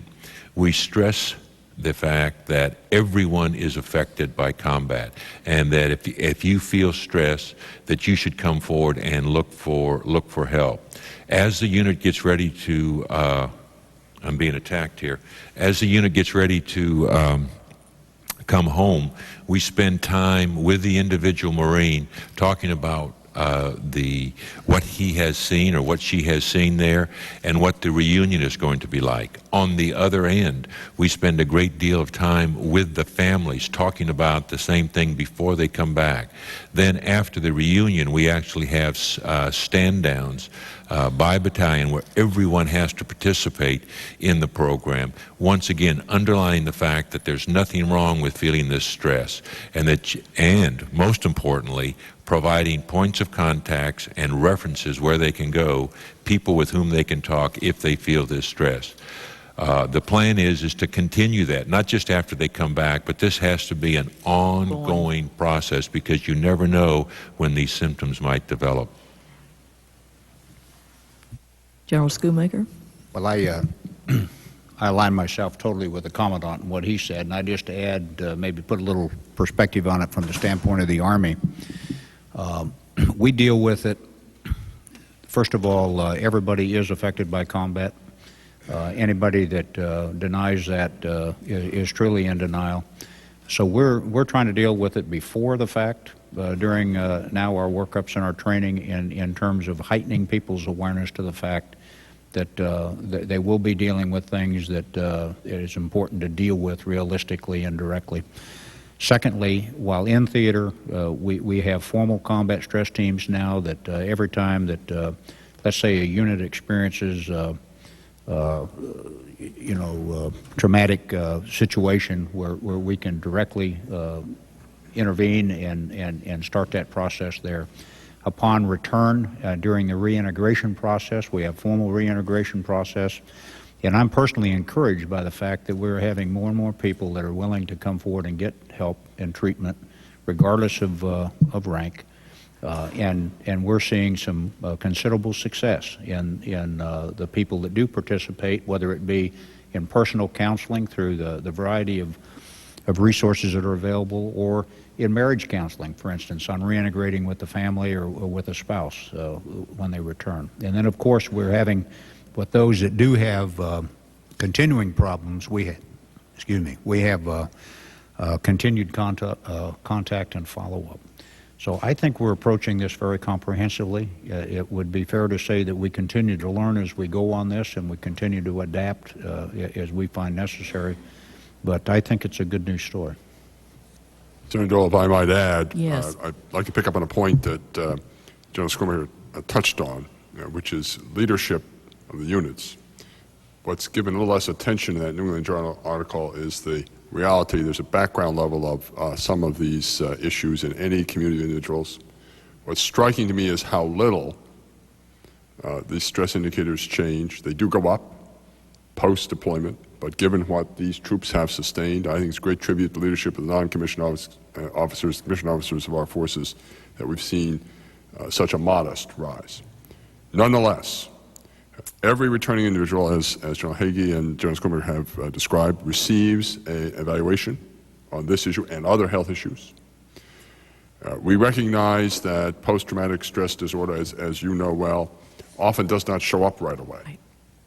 Right. And so we have inaugurated an effort to reach out to every returning individual at roughly the 3 to 6 month point, including those who have been discharged, to reevaluate their situation and reinforce the message that General Schoonmaker and General Hagee offered, that we do offer you assistance. It is just fine to ask for it. Don't be shy. There is that issue in our society, as you have underscored. I have worked personally with Gordon Mansfield, the Department of Veterans Affairs Deputy Secretary, on this issue. He is adding the capacity of the VA, which has been a leader in this field for many years, as I know you're aware. And we are very much dedicated to offering our people the support that they deserve. Thank you very much, Mr. Chairman. I'll submit some additional questions for the record. My time has expired. Thank you, Senator, but I wish to point out, because of your interest and work on the committee, our bill, which hopefully will be going to the floor here in a week or two, contains provisions on PMS. Yes. We thank you for your interest in this subject. Yes, indeed. Thank you. Senator Thune. Thank you, Mr. Chairman, and gentlemen, thank you for being here today, and thank you for your extraordinary service to our country and the soldiers you brought with you today. I can't tell you how much we all appreciate, and despite sometimes the random statements that come out of this place, those are not reflective of the enormous support that we have here in the Congress for the good work the troops are doing, and I'd say around the country as well. I know certainly in my home state of South Dakota that we are extremely appreciative for the way that you are taking the fight to the terrorists so that we don't have to deal with many of those threats here at home. So thank you. I want to just explore a question here with respect to coming back a little bit to what Senator Roberts was referring to earlier, but clearly the war in Iraq and Afghanistan has involved one of the largest operations probably since World War II in terms of logistics, lift requirements, repeated rotational deployments of major units to those theaters. In fact, some units and personnel are rotating in theater for their third tour. And as was alluded to earlier by Senator Roberts, yesterday at his confirmation hearing, General Pace stated that it would take 2 years to put the deployed equipment through maintenance depots to get them back into shape. And following up on that, I'm curious, and Secretary Chu, General Myers, perhaps you could describe more broadly what impact and strain the repeated rotational deployments of ground units and air squadrons to Iraq and Afghanistan has had on yearly training cycles, readiness ratings, maintenance cycles, and of course on the home base infrastructure that support these units. Thank you, Senator. A very important question. Let me pick up on something General Schoolmaker mentioned in response to Senator Reed's questions about readiness of Army units. One of the byproducts of the extraordinary times in which we find ourselves is indeed the experience level of our force has increased. This is a battle-tested force. It knows what it's doing. It's extremely professional. And I think the great news in terms of the state of this force is the high retention rates that we have been privileged to enjoy. Now, those retention rates are not an accident. They're a result of your willingness to give us the tools necessary to persuade people to continue with us. They're a reflection of the extraordinary leadership of military units. But in my judgment, in any organization, while equipment is important, ultimately its performance comes down to the quality of its people and their motivation. And I want to associate myself with the views of these two service chiefs and the chairman about the high quality of both attributes in our military force today. There certainly are issues about equipment repair, resetting the force, as people like to describe it. It does take time. It takes funds, and we're grateful for the funds that the Congress provides in that regard. We're also beginning to move, particularly for the reserve forces, to a different paradigm to ensure that the deploying units have the most up-to-date equipment. We are concentrating that equipment on those units, often leaving the equipment in theater. This is not the way traditionally the American military did it. Leaving the equipment in theater so the unit comes to the equipment rather than bringing everything with it and then shipping everything back home. The corollary may be that for the units at home, if they are not intended to be next in line, that they will have a smaller allocation of the most modern gear. That's deliberate. We try to ensure they have enough to train on realistically, be prepared, but not necessarily, and this is a change I think the Army is starting to make, how it thinks about units and their equipping, especially reserve units, not necessarily have every unit have every item of the most modern gear. We can never have as much of the most modern gear as we like because by definition it's the item just off the assembly line. And so the strategy is to concentrate that gear at the point where it'll make the most difference, which is disproportionately in the deployed theater. If I could add, the reason I was having a little difficulty with Senator Reed in answering this question is we are consuming equipment in Iraq, depending upon which equipment we're talking about, from 3 to 10 times what we would normally do it. And this is why we've gone to a strategy where we leave equipment in Iraq and rotate soldiers on the equipment, because that gives us an opportunity to reset those units when they return on top of equipment we've been working on during their absence. So if you were to go to the 101st Air Assault Division today or the 82nd Airborne Division, 10th Mountain Division, 4th Infantry Division, you would find a considerable amount of sparks and dust flying down there, building a far more capable organization than left going to Iraq. And that's why this whole issue of readiness is, it truly is a moving train. Now, the idea of reset. I have testified now for 2 years as we've been talking about the supplemental funding required to reset this force. It will take us at least 2 years to reset this force from what we are consuming in this war. I mean, there's no doubt in my mind. We have historical precedents for this. I mean, if you look at Desert Shield, Desert Storm, it's exactly what it took us, about 2 years to do it just for that. And this is this conflict is of far greater consumption than that one was. So I'm very confident it will take us 2 years, and that's why we've been testifying to that effect. And I am most concerned that we will lose interest at the end of this conflict and forget the fact that we're going to have to reset this force, and we'll start out again with the kind of challenges we had when we went into this particular conflict. If I could just follow up on that, I mean, obviously, these challenges that you've noted and the fact that it's going to take time and the likelihood, obviously, that we're going to be in Iraq for several more years in significant numbers, it seems intuitive that by beginning this massive process of relocating and consolidating units and missions at bases throughout the United States, the BRAC process is only going to add to that strain. And we obviously did not envision this situation in 2001 when Congress envisioned this current round of BRAC. I guess layering that on top of all the challenges that we now face in light of the issues that were addressed yesterday by General Pace, in which you have responded to this morning, how do you plan to adapt to yet another major mission involving major realignments and consolidations? At the same time, we are rotating units into and out of Iraq and Afghanistan without adding further burdens to our military at the worst possible time. Well, from the standpoint of the Army, our transformation really is like a rope. It has BRAC involved in it, it has the QDR involved, it has the overseas realignments, the global force posturing, it has our transformation to a modular force in there. All of this comes together in momentum and gives us opportunity we did not have before as we fight this war.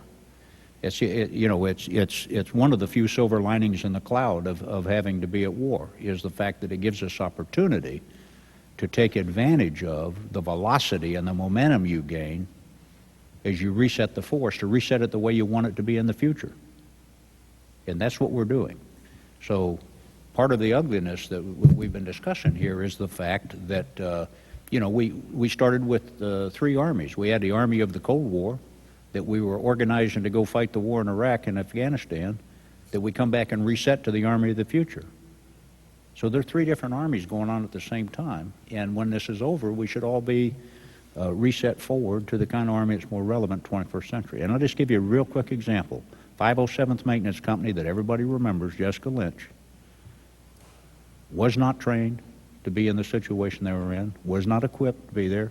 No GPS, no radios, no training on crew-served weapons, only one crew-served weapon in there. No night vision. Losing your voice, General, you're not into the mic. I'm sorry.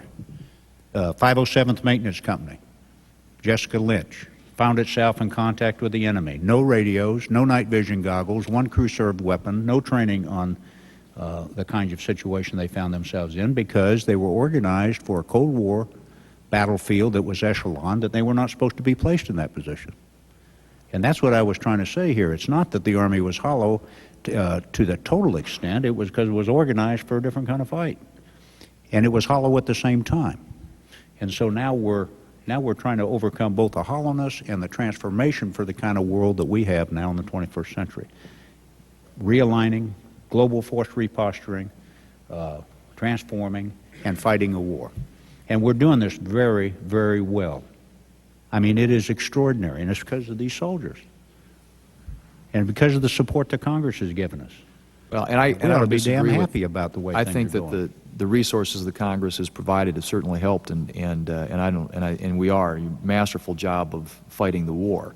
But as we project out and we start looking at the length of this conflict and these deployments, and I'm worried about personnel, manpower, and everything else, it seems like a complication because we don't know what some of the overseas basing requirements are going to be, and we don't have yet a good feel for.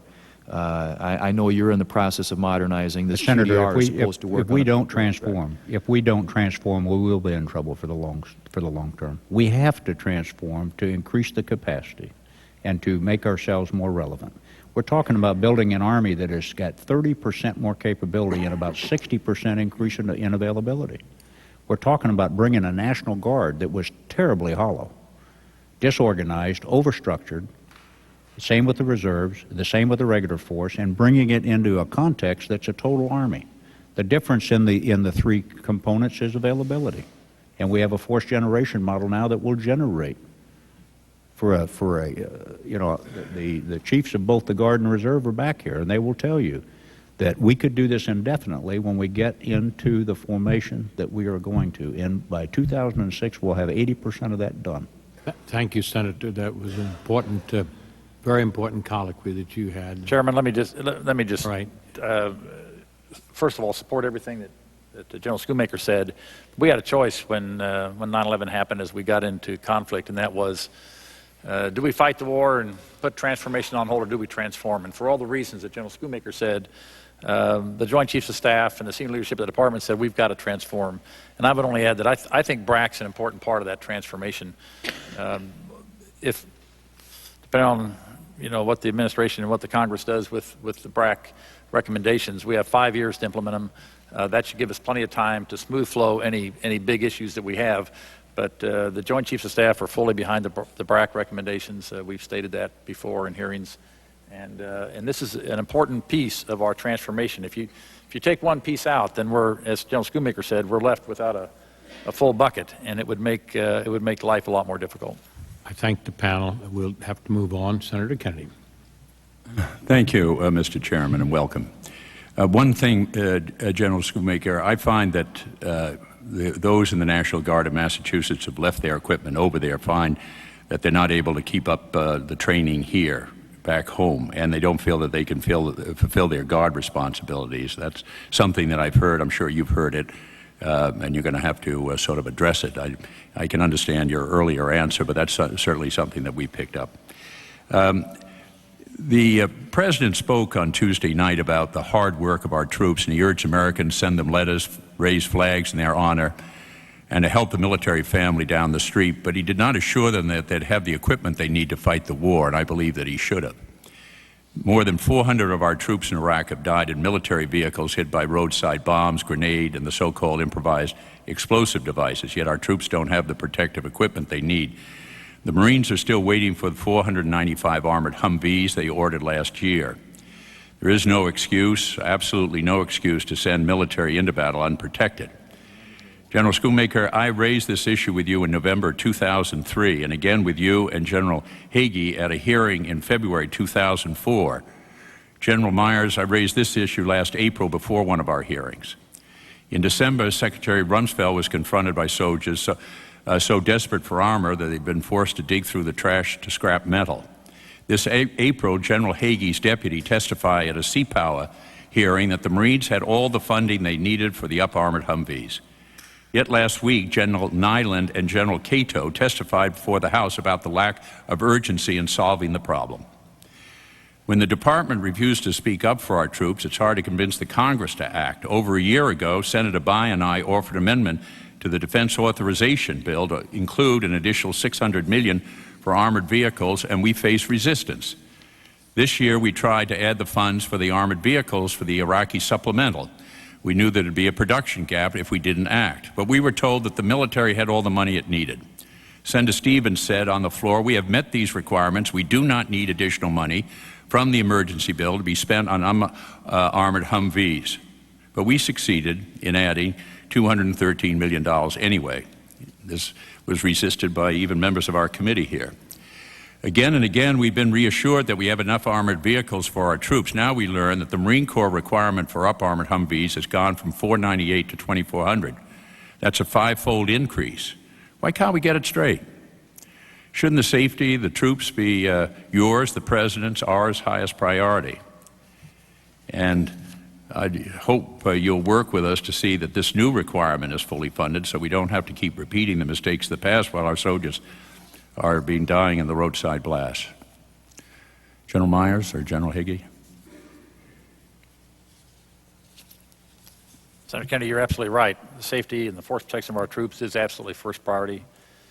As was covered just a little bit earlier in the hearing, we talked about we have a thinking adversary which changes sometimes the requirements, and we've tried to keep pace with those requirements, and I think we've done a fairly good job of that. I won't say it was a perfect job, but a fairly good job of trying to provide the equipment that our men and women need as they go into battle. And I think in terms of whether it's the protective vest and then upgrading those to meet the different threats, or some of the other equipment that I'd rather not talk about in an open hearing, the vehicles certainly we can talk about, and the standard, the Secretary of Defense said that by February of this year we wouldn't have any, February 15th this year, we wouldn't have any vehicles off compounds that didn't have armor protection. We've done all that, and we'll continue to do that, and we'll continue to try to look around corners to try to predict what it is this adversary will throw our way, so we can continue to provide the protection that our folks need. One of the things that we forget very often when we talk about protecting our forces, equipment's a big piece of it. Another big piece of it is their training. Another big piece of it is their leadership. And I think on those counts, we do very, very well in most cases. We work that piece very, very hard, and that in many cases is as important as the equipment that we provide. General Hagee, would you respond? You might have had an opportunity to read that New York Times article the last week, which is all related to the Marines' request, and the Marines, if not, I'd suggest that you get a hold of it. They were talking about that they didn't get the money for the 498 till February, and now they're going to have a request for 2,600 additional Humvees for Iraq. I have read the article, Senator, and I would like to align myself with the chairman. When we went back into Iraq in February of when we were told that we were going to go back into Iraq in September of 2003, we had about 30 armored vehicles. By the time that we put the Marines on the ground in February of 2004, every single vehicle that went in harm's way was armored. Was it an up-armored Humvee? No, sir, it was not. But it was the best steel that we could find, using the best engineers that we could find to armor those vehicles. And since that time, we have continued to spiral development that armor, providing the very best that we can to the Marines and soldiers that are there. As the chairman said, the force protection of our troops is absolute priority number one. We've also testified that this is an adaptive thinking enemy, and we are responding very aggressively as he changes his tactics. Right now we have 1,000 of the Marine armored kit, the so-called MAC vehicles. This is add-on armor that we put on the A2s in country. We are ahead of schedule on producing those vehicles. We hope to have here in just the next few months about 1,700 of those particular vehicles done. And then, as you know, we want to replace the remainder of our vehicles that are in harm's way, not only in Iraq, but in Afghanistan, in the Horn of Africa, on our Marine Expeditionary Units. We want to replace those that have armor on them with the up-armored Humvee, and that's the reason for the request for the 2,600. Just about out, but your testimony here is that no Marine goes out on patrol now in any vehicle that doesn't have the up-armored. No, sir, I did not. Or the armor plating? No vehicle leaves the compound without armor. Not the up-armored Humvee. That we do not have sufficient quantities of those. But right now we have either the up-armored Humvee, which is designated level 1, or the level 2 up-armored.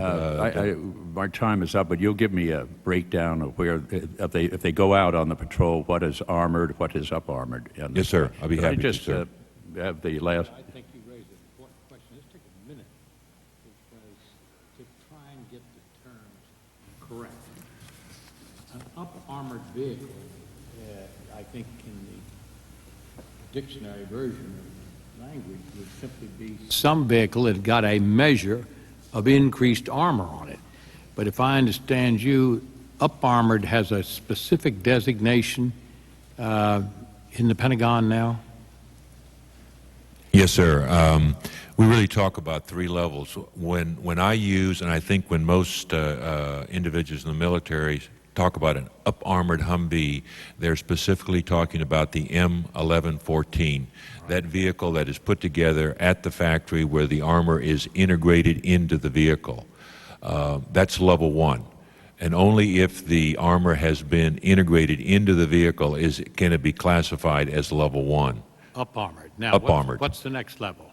Level 2, which for us is an A2 Humvee with bolt-on armor, actually has on the sides the same protection as an up-armored Humvee. That one built at the factory, but because it was not built at the factory, it is defined as level 2. And they're factory kits. Level 2 is factory kits. That's correct. But I presume it provides somewhat less protection than the fully up-armored Humvee, number one. On the Mac, it provides less protection on the undercarriage. The up-armored Humvee will provide protection for a 12-pound blast undercarriage. The Mac provides 4 pounds. So level 2 is somewhat less. Now let's go to level 3. Level 3 is less than that. Level 3 is the homogeneous rolled steel that has been applied to the vehicle. Does not, even though it comes in a kit, it is less than the protection provided by the Marine Armor Kit or the Level 2. And I can provide exactly what those protection levels are, sir. Now, today's operation with the Marines, what is the level of equipment that those Marines have? Level 2 or level 1? And General Schumacher, your troops? Sure, we go by exactly the same definitions, level 1, 2, and 3. Our goal is to have every vehicle at level 1 or 2. Factory configured, either the integral in the factory or the factory added armor. Understood. You call let it goal. me say one thing. You It's said more goal, than just, but let me get that down. Yeah. You said that's a goal, implying that it's not that way today. we have With your operating forces in Iraq and Afghanistan. some level of vehicles that are still in level 3 that are moved, but this is satisfactory steel that has been applied in the field locations to the vehicles. But level 1, level 2, just like what the Commandant says, is the goal. I understand the goal. We're trying to establish what is in use today as the troops at this very hour are operating. They're operating all three three. levels, and I believe that's the same in the Marine Corps. No, he claimed 1 and 2. What percentage are at level 3 in the Army?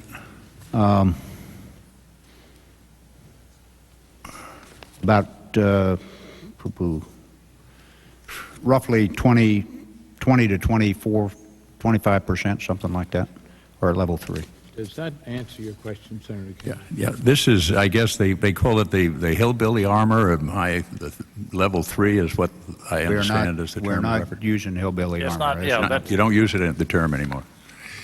But I might add that this is more than just Humvees, and that's the important thing, because we're talking Trucking. about I know the trucks are equally Hammocks, important. everything.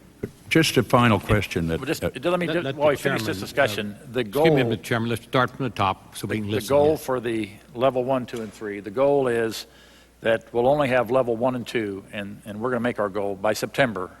By September of this year. This year, we'll only have level 1 and 2. We will no longer have any level 3 in the field. Any 3. Now, that's Marine Corps and Army. That's all forces. That's all. Remember, we have Navy and Air Force over there as well. I understand on that. the roads, actually.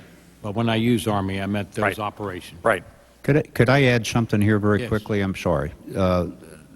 Senator Kennedy, when we talked in November of 2003, the requirement in theater was less than 2,000 of That's these right. vehicles. So the requirement has gone up to 9,000 or even more. No, we have Well, 10 or 12. But someone has to be responsible for not understanding last fall why we weren't going to. You need 400 times more of these.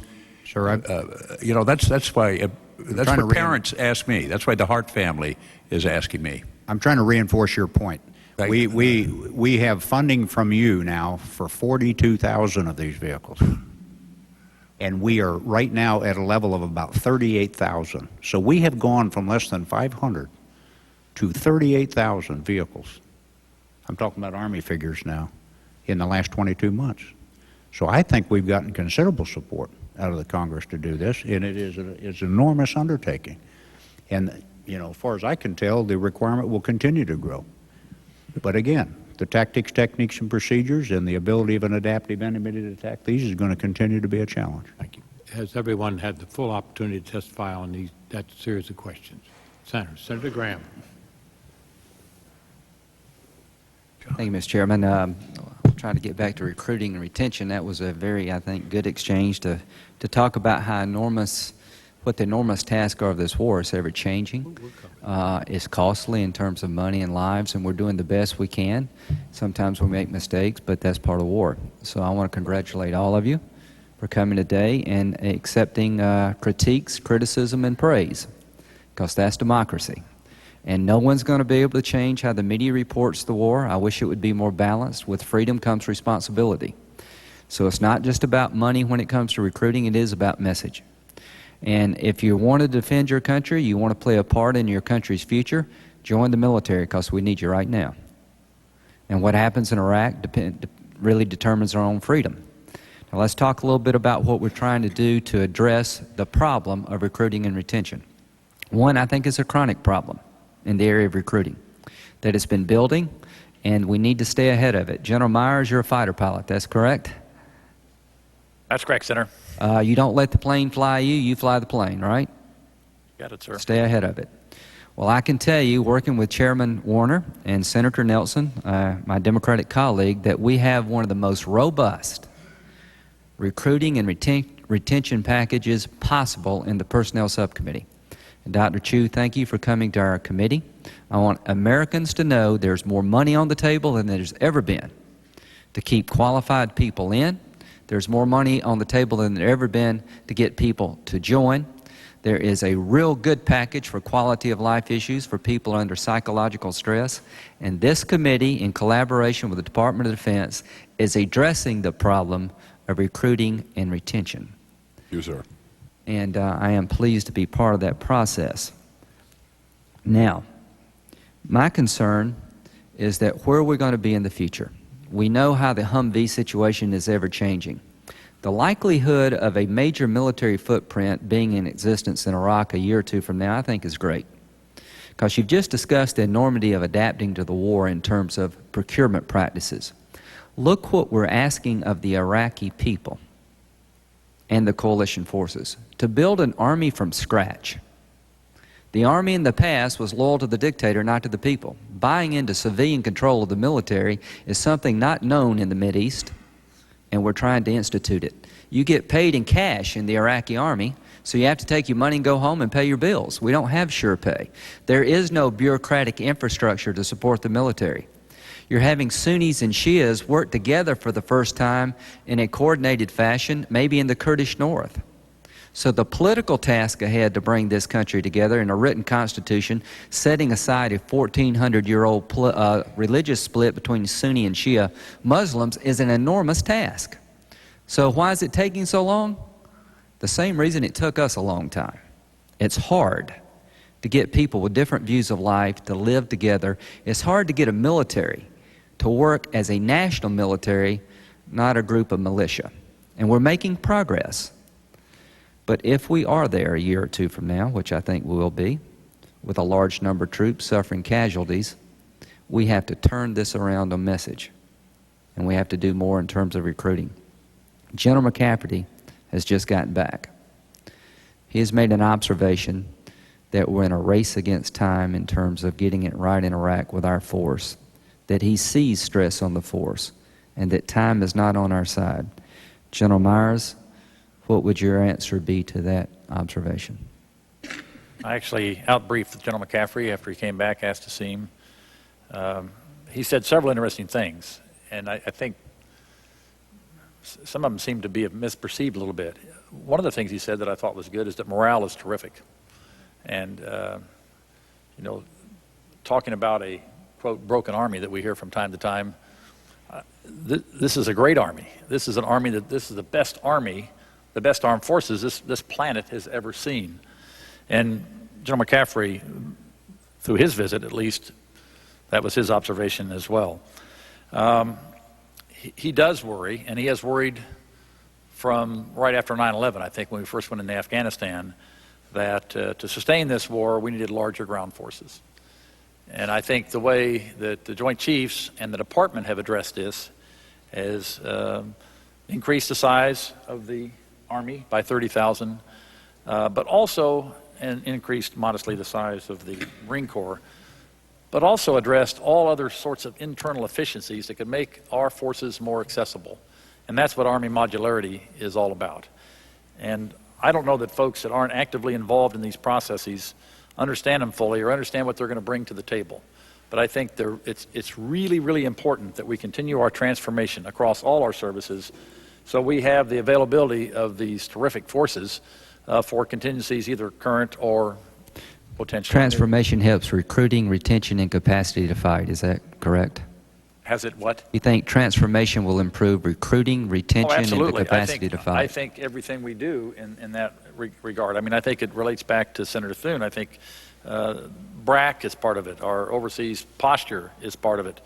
I mean, it all goes hand in hand. Overseas posture, for instance, one of the tenets that the United States Army had when it thought about its overseas posture and its stateside posture was if we can get more families back to the United States where we can have more stability with spouses and children, that this is going to increase retention. So, I mean, it all goes hand in glove. Sure. And if you pull a piece out... One last question. Is there anything that we're not doing on the Hill to help you win this war that we could be doing?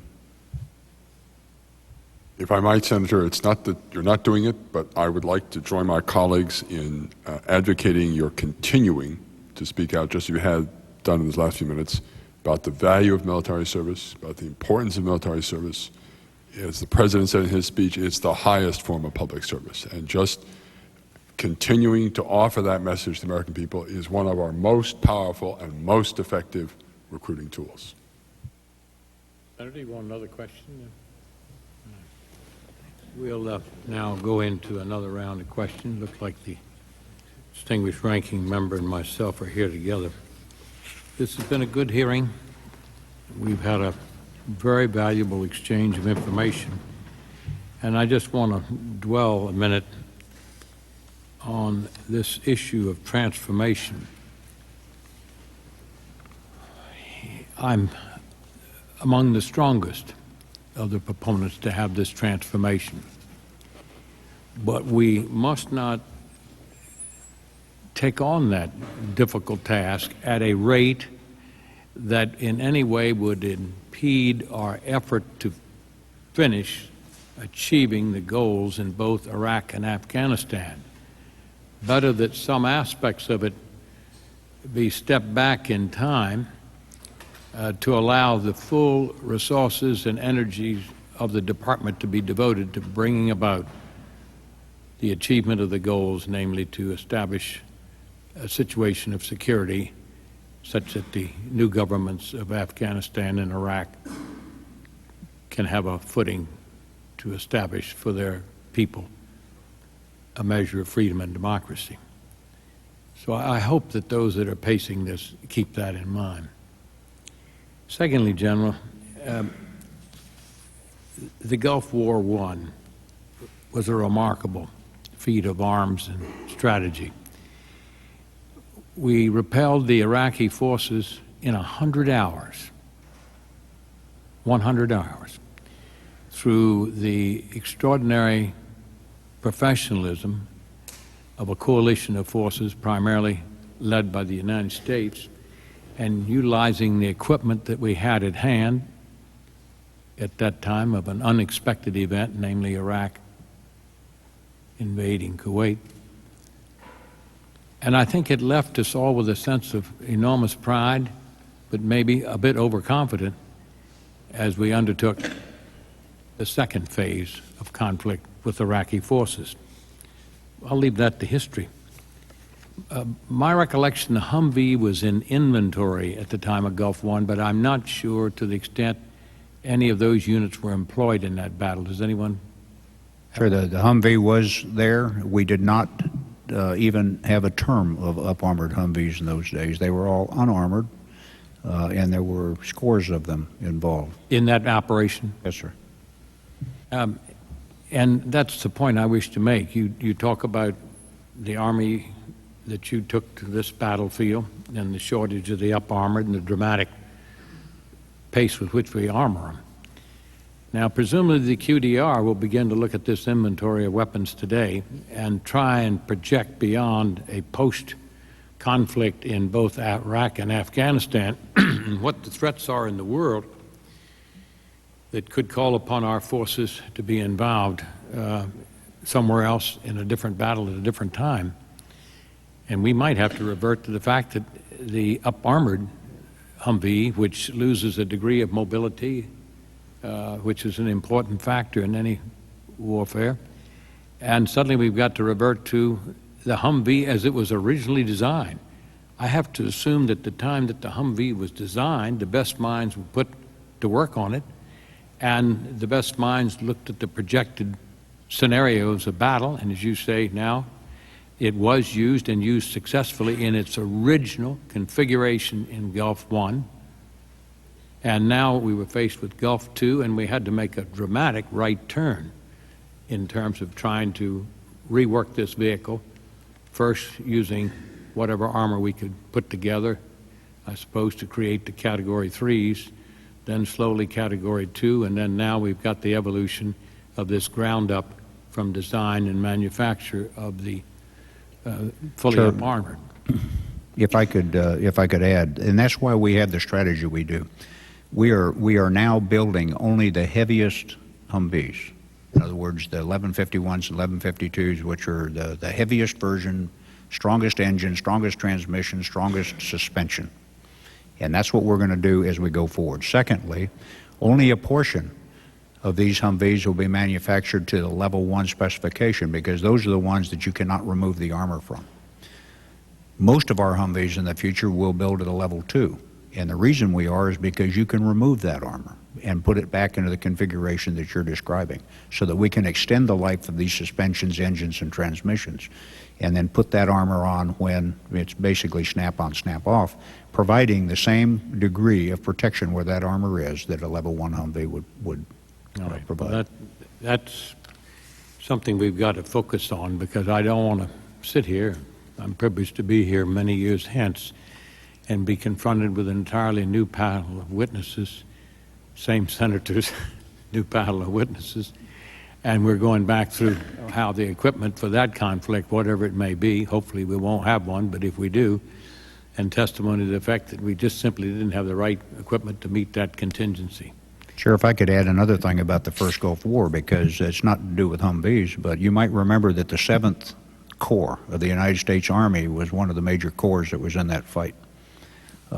That corps was being disbanded at the time the first Gulf War broke out, and it was saved by the first Gulf War, and then disbanded after that fight. And so when we entered the first Gulf War, we had an army of over 700,000 soldiers, 200,000 more than we have today. And it was during that process that we started bringing down. So there are many, many differences about what we went into that fight with and what we entered this fight with. On a totally different matter, but one that's of great importance to this committee, we had last week a series of briefings and hearings, really, on the status of forces of the Iraqi training program. General Petraeus, Chief, you were here. And the committee desires to ask the Department of Defense, we've done it in different ways, but I'm going to formalize a letter to the Department. But I acquaint you now, Dr. Chu and General Myers, we feel very strongly that we need to declassify, to the extent we can, the status of forces of the Iraqi trained force today. What is its readiness, comparable to whatever benchmarks you wish to make? Because the American taxpayer put a tremendous investment in that retraining and the equipping to the extent we've done that. And I think they're entitled to understand, because from that base of facts as to their degree of readiness, we can better translate where we are in terms of hopefully providing them with trained individuals and the equipment to eventually replace our forces. And I think that information should be in the public domain. There's a great deal of discussion about when we can achieve the goals that our president, I think, courageously has established. But that is an integral set of facts that's needed for any reasonable translation of how we can achieve those goals. I'd like to now go to the question of the IEDs. We continually monitor this very important discussion here in the committee. And I'd like to start with you, General Hagee. We have, through the past 2 years, really, followed the progression, first, of the procedures adopted by the Department of Defense. They now go to the Joint Task Force. General Votel is the head of it. And I want you to describe what has been the structure of the Marine Corps addressing this issue, and I think you've done it very effectively. And is that structure still performing as you intended it to perform, or is it to be more fully integrated into the Joint Task Force? I know that it chops to the Joint Task Force now, but it seems to me there's a measure of independence the Marines have had using their own initiatives and innovations, and I really want to hopefully protect that. I'm sorry, Mr. Chairman, I didn't understand the first part of the question, the structure. I'm trying to look at the structure of the various entities within the Department of Defense addressing the serious issue of the IEDs, namely, what are we doing by way of research and development? What's the private sector doing? How quickly are we getting the equipment into the field?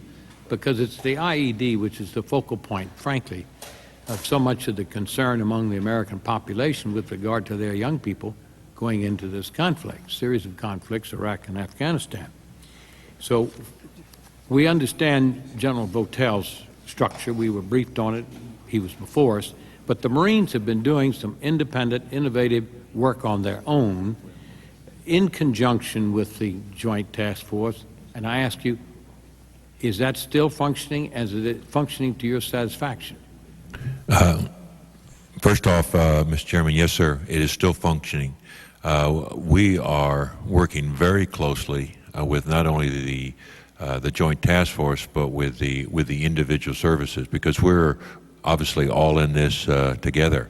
There in the Al-Anbar province, we have 155th Brigade, and so we're all concerned about the IEDs. At the same time, we are also using our engineering expertise to try to come to solutions. And when we do, just like with the Army, we share that with either the service or the Joint Task Force or both.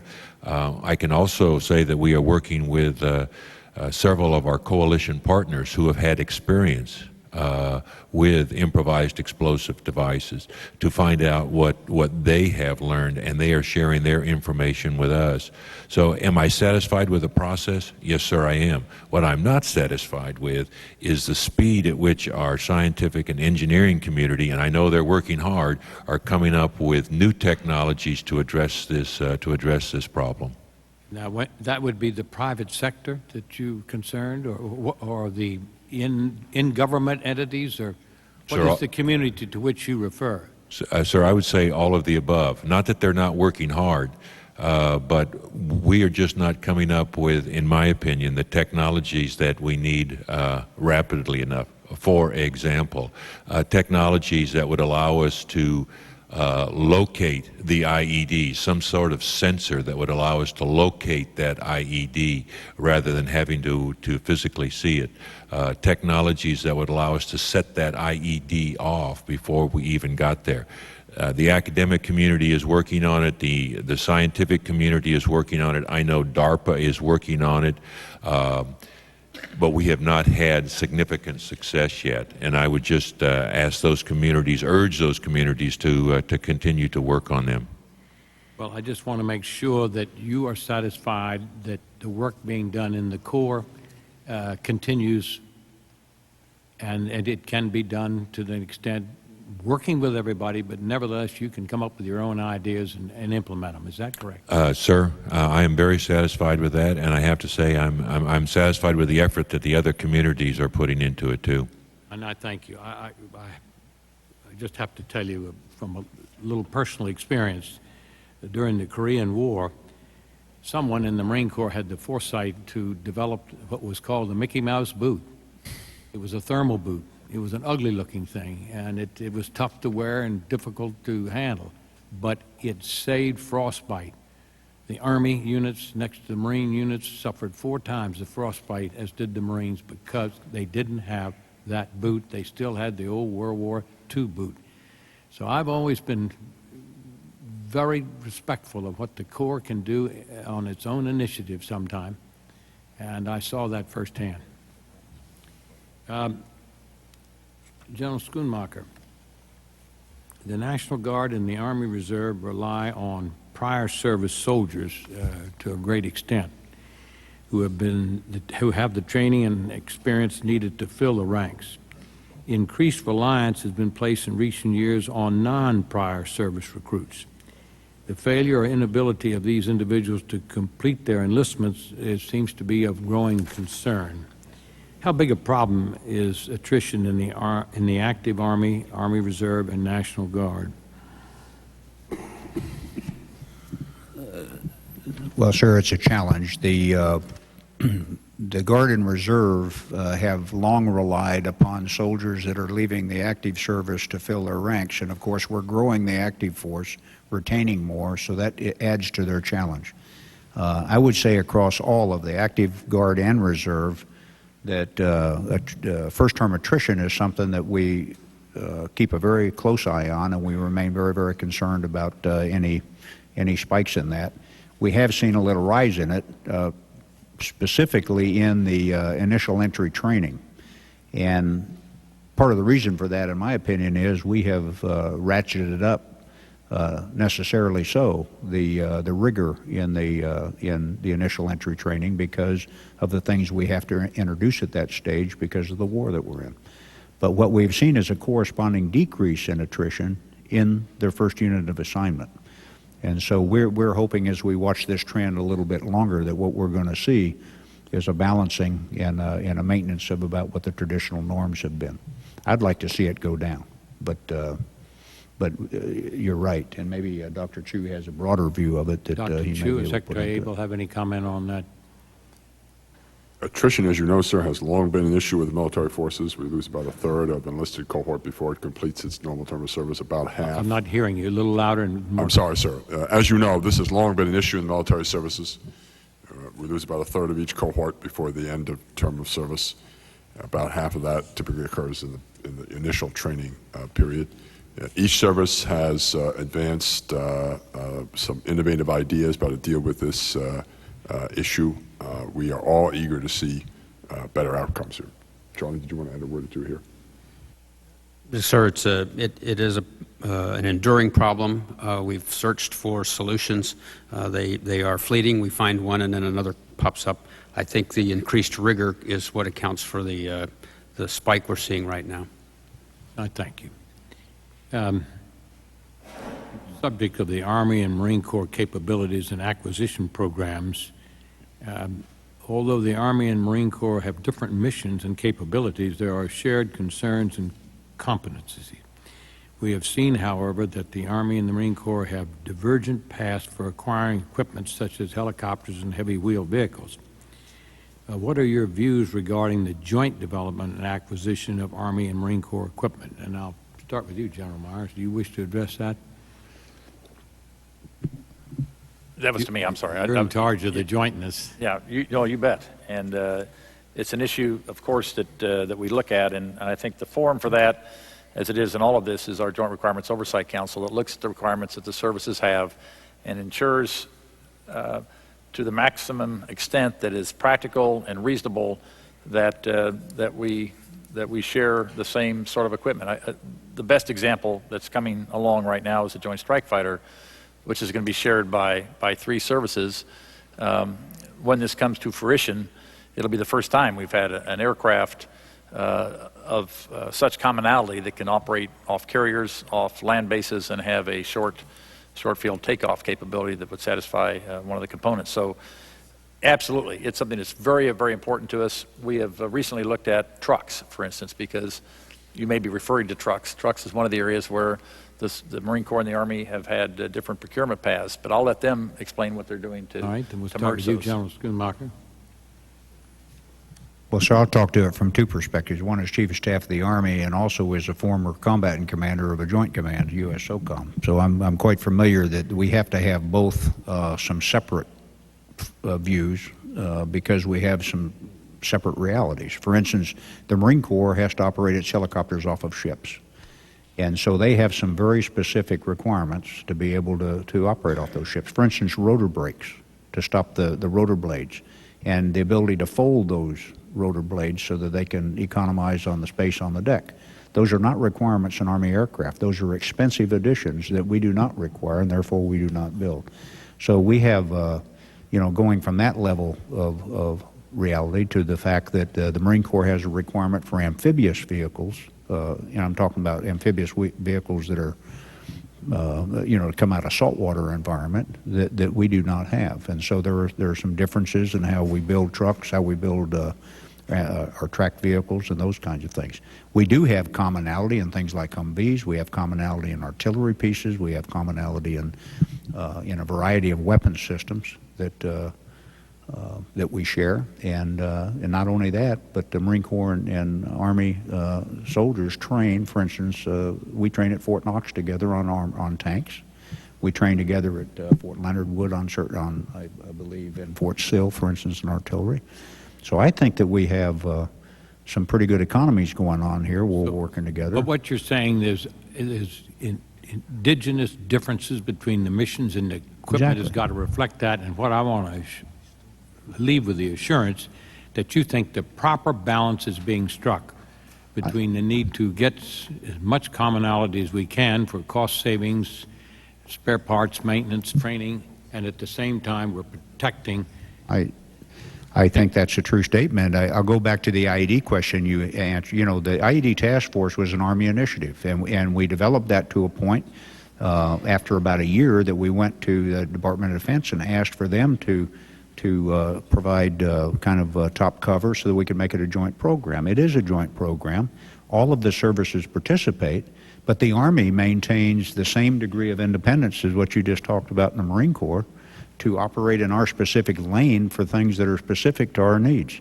Yet we share those in that forum with each other. Can you wrap up, Commandant? Sir, I would just align myself with both you and the chairman and the... Understood. Senator Levin. I want to go back to the Humvee issue and the article in the New York Times last Sunday, which had a lot of allegations and statements which it seems to me need to be addressed. The Army did not give up, it reads, on trying to speed production by involving more armor makers. Brigadier General Patrick O'Reilly said that several armor companies were eager to be part of a plan to produce armored Humvees entirely on the AM General's assembly line. In January, when it asked O'Gara, that's the manufacturer, to name its price for the design rights for the armor, the company balked and suggested instead that the rights be placed in escrow for the Army to grab should the company ever fail to perform. Quote, "Let's try this again," an Army major replied to the company in an email message. The question concerned the cost, not a request for an opinion. Now, the cost that he was referring to there was what would be the cost of obtaining the design rights for the armor so that we could produce Humvees a lot more quickly. They never got the cost from the O'Gara company. Then the article reads, "The Army's dropped the matter for now," General O'Reilly said. adding that he hoped to have other companies making armor by next April. So, General Schoonmaker, is that accurate? Sir, number one, I have not read the article. Number two, I have no direct knowledge of what you're talking about. I heard just before the hearing and had an explanation that there was some discussion about whether O'Gara Hess would release, the copyright or whatever, the rights, so that other people could produce the armor. But I could not comment on the accuracy of that. Does anybody know the answer to that? General, do you know the answer? Have you read the article, General Myers? The Sunday New York Times front page article? Senator Levin, I have not read that article. No, sir.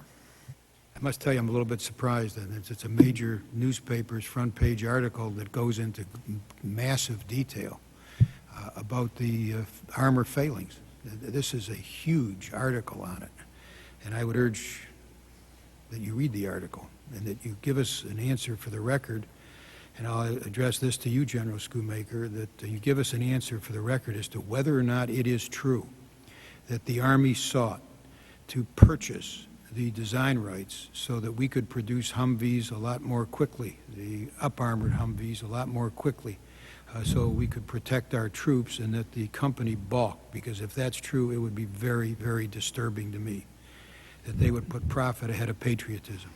And I say if that's true. I don't want to... Sir, I'll have I Secretary... don't want to judge it before we get the Army's answer and before we get the answer from the company, but it's a very serious statement here. I mean, we're talking about life and death issues here, and I hope everybody that is either in this room or realizes what the motivation is here of these questions and questioners in trying to get to the bottom of what the shortfalls were in armor. There's a lot of changing needs and requirements. We understand that. There was not a planning for a violent aftermath. We understand that. It's a moving train. We understand that. But factoring all that in, you still have allegations in this article that a company refused to license someone else to produce the armor which would protect our troops. And that is, if true, simply not acceptable. So, General Schoonmaker, we would rely on you. And General Myers, I guess I'll look mainly at General Schoonmaker for this, although you may want to also give us an answer for the record. But in any event, I'll... Sir, it's proper that Secretary Bolton, our acquisition executive, provide it for the record, and we'll get that, because we are the executive on that. All right. Then, on the Marine Corps, let me ask you, General Hagee, did you read the article? I have read the article, sir. Here's what it says about the Marine Corps. It says, ask why the Marine Corps is still waiting for the 498 Humvees that it ordered last year. O'Gara acknowledged that it told the Marines that it was backed up with Army orders and has only begun filling the Marines' request this month. But the company says the Marine Corps never asked it to rush. The Marine Corps denies this. Did you ever ask O'Gara to rush this order? Sir, when we requested those 498 vehicles, we knew that the company was producing vehicles for the Army. The United States Army gave us 498 vehicles with the proviso that once we got our vehicles, that we would return those vehicles to them. But the question is, did you ask O'Gara to rush production? I'll have to take that for the record, sir. I don't know. Would you do that? If you give me, Senator, on that point, Senator and I will be forwarding a letter to the Secretary of Defense that we'd like to have the Secretary review this article and make comments on it as to its accuracy for the committee. So we'll be formally requesting it. The article, it struck us as being a very a comprehensive review and took several positions which we'd like to have the Department of Defense have the opportunity to give its perspective. It's a highly disturbing article. I'll just leave it at that. And we need to get answers from the military's perspective and from the company if they want to comment on it.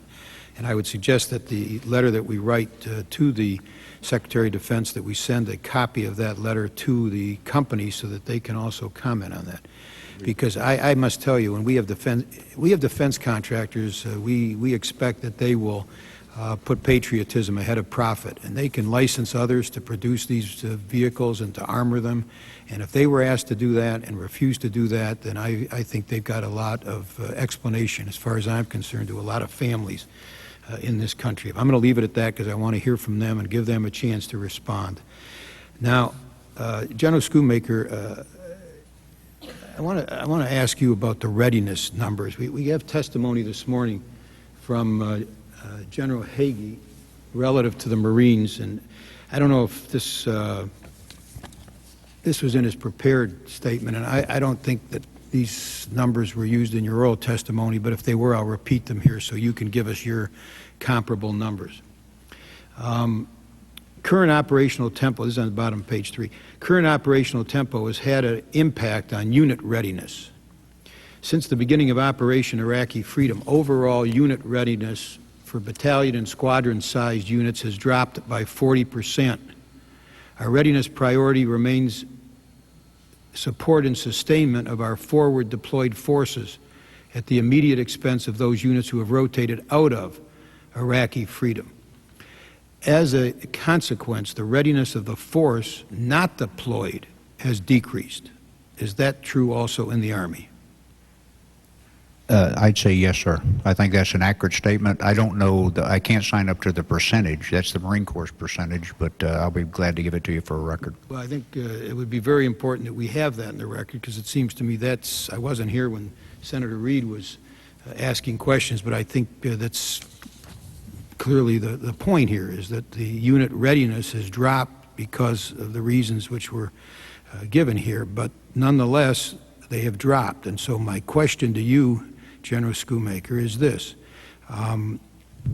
Has the percentage, without giving me the specific percentage because you don't know, but has the percentage of the units in the Army at the highest readiness level decreased overall? I'll have to give you that for the record, but my belief is our Army is more ready than it was before. I understand that, but I want to know in terms of these. I'll have to give it to you for the record. I mean, we do keep readiness levels. We get them every quarter. We do it for a reason. We've gotten readiness information from the Army, from the Marine Corps, and the information that we have is that the overall readiness levels have dropped. That's the information we have. If that's not right, we got to know. That means the information that we have is wrong, that you sent us. Now, the Marine Corps has given us the specific percentage, but overall, the information that we have, the reports that we got from either the DOD or the service, is that the overall readiness of both the Army and the Marine Corps has declined over the past year. And I'm not asking you for the specific numbers.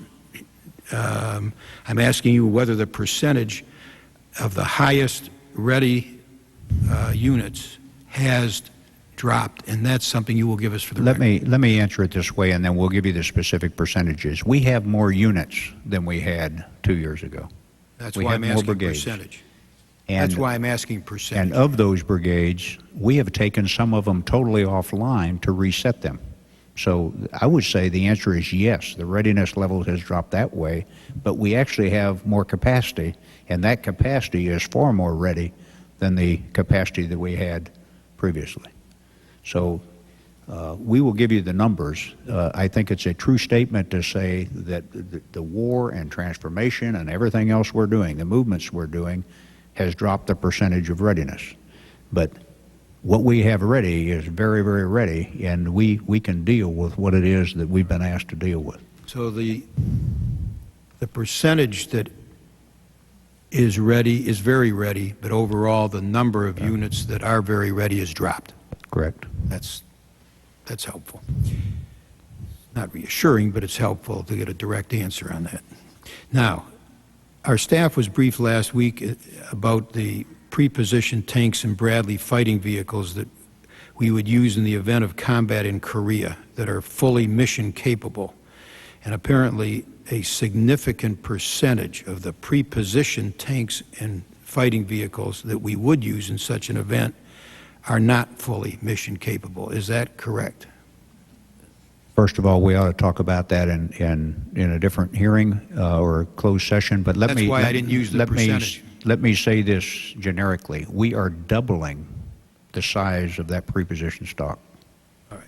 Okay? Now, my and we are question- taking what's there and putting it through depot level reset so that it is very ready. Right. And so I got that. But my question is whether or not a significant percentage of the pre-positioned tanks and Bradley fighting vehicles that we would use in the event are not fully mission capable. That's my question. And once again, it depends upon whether your baseline is what we're growing to or what we used to have. If you're talking about what we used to have, there's no change. If you're talking about what we're growing to, the percentage would be less because we're doubling the size of the stocks. So then we need to get both figures. Yes, sir. Okay.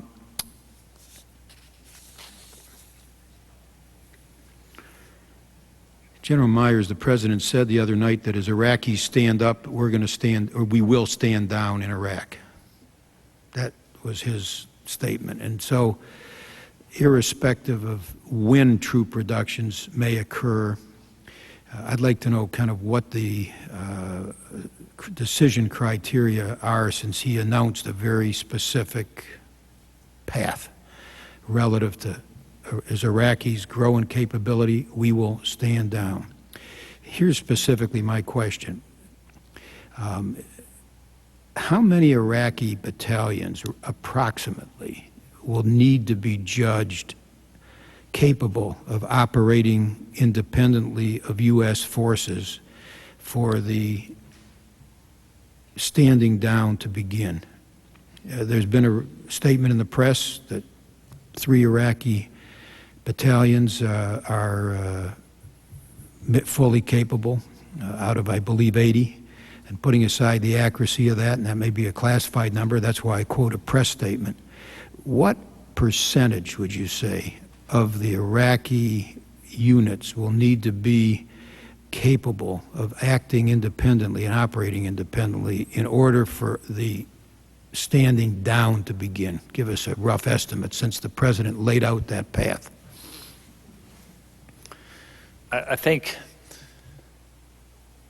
it's going to depend on where we are in what part of the country, and it goes back to General Casey's strategy, which I think he outlined partly in here, that as the Iraqis stand up and given the conditions in the part of the country you're talking about, will enable some of this to happen faster than later. And I'm going to have to go back to General Casey and look at what his estimate would be if there was a percentage we can put on that. The fact is, we want to have 100 Iraqi security force, Army battalions ready. I don't have the chart in front of me, but it's somewhere over 30 that are ready to do that today. And one of the problems we have with the charts you've seen before is that there is some ambiguity about what the various readiness ratings mean. And we're busy trying to make sure that it's sharp and clear, that it makes sense to you, and that it makes sense to the American public if that's appropriate to declassify and get out to them. But there's a lot of ambiguity about what those ratings mean. I've had long discussions with General Abizaid and General Casey about that.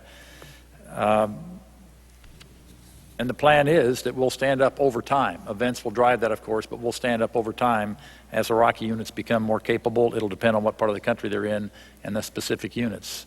And I have a pretty good sense of that. But to try to make a percentage out of it, we haven't calculated it that way, so I don't want to make a I think it would be very important that we get some material that would support that kind of a policy, so that there's some meat on the bones. I mean, it's one thing to say there's Iraqis stand up, we're going to stand down, but I would assume that that's based on a military calculus that is the direction of the Iraqi units are standing up, and there's more that are mission capable, that we will be removing forces. And so I assume the President had some kind of a military basis for his statement. I'd like to know what that basis is, what it's based on, and what those criteria are, if you could supply those for the record. You bet. It's based on General Casey and General Abizaid's strategy, and it's you can provide that for the record. Can you give us some detail? We'll try to do that. Yes, sir. Thank you very much. My time is up. You want more time? We're going to wrap up there. Oh, we are going to wrap up. Okay. I just had one additional one here. General Hagee, in terms of the Humvees and the Marines, I think it's what you said is your goal is that they all be ones and twos.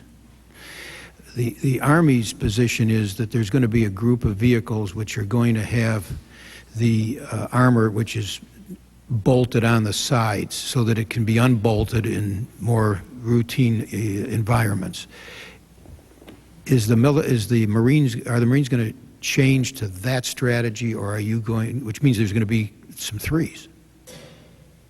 For the vehicles that were built at O'Gara Hess, you cannot snap the armor off. Right. That is solid. Right. You're going to make it so you can snap the armor off, but you're going to keep the underbody strong. Is the Marines going to shift to that strategy, or are you going to change to they got to be bolted on permanently strategy, making them all ones and twos?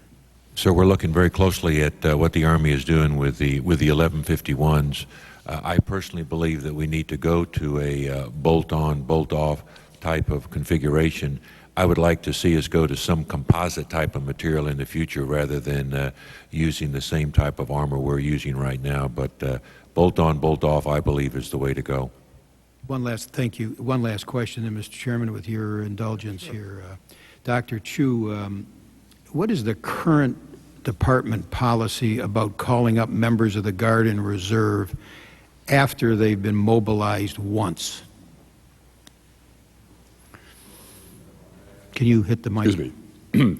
Let me emphasize the difference between units and individuals. Because individuals change in a unit, so you may see units called up a second time, even though individuals are not. Second, let me emphasize that every mobilization decision is carefully scrutinized by the military department involved, by the Secretary's staff, and by the Secretary himself to be sure we have the right balance of meeting the combatant commander's need in an appropriate way and ensuring we do it with the most thoughtfulness about our people. That all said, with one exception, the Secretary has not been prepared to approve the remobilization of any individual involuntarily who has already served his or her time in theater. He has, on occasion, when there is a compelling case for that skill, approved the remobilization of individuals who have served briefly in the United States. This typically involves units that were called up right after 9/11 or units called up, for example, to support the 4th Infantry Division that did not go into Iraq as planned, and those people were demobilized promptly thereafter. I should also emphasize that we are always delighted when people volunteer for additional mobilization, and I am actually very proud of our reserve forces in all the services about the number of volunteers that they have, in fact, come forward with in this process. So, as I understand your answer, then with one exception, did you say? Did I hear you correctly? There was one exception to the rule There is, to the best of my recollection, I'll let Mr. Abel check my recollection, only one exception where the Secretary approved the remobilization of individuals who had already served their time in theater. Where they did not volunteer. When they did not volunteer. And was that a unit or was that individual? That was a unit, and it was composed of individuals who had already served there. Okay, so one exception. One unit which was called up involuntarily. Other than that, unless people volunteer to be called up after they've been mobilized once, there is no involuntary mobilization a second or a third time. Well, let me be more precise, sir. The Secretary has approved remobilizations for units that were called up briefly, units and individuals called up briefly, served in the United States and demobilized. The one exception I'm speaking to is people, a unit and individuals who went to Central Command, served in Central Command, came back, were demobilized, that unit was remobilized. So let me see if I understand this. The one exception you're talking about is where a unit had been, there's more than one exception for units that have been briefly mobilized in the United States. They have been remobilized involuntarily. But in one case where a unit served in theater, they also were remobilized. Have I stated that correctly? You did, sir. I would emphasize that the number of times that we've remobilized involuntarily individuals who served briefly is small. What's the parameters of small? I have to get the exact numbers of the record, sir, but it's a small proportion of the total.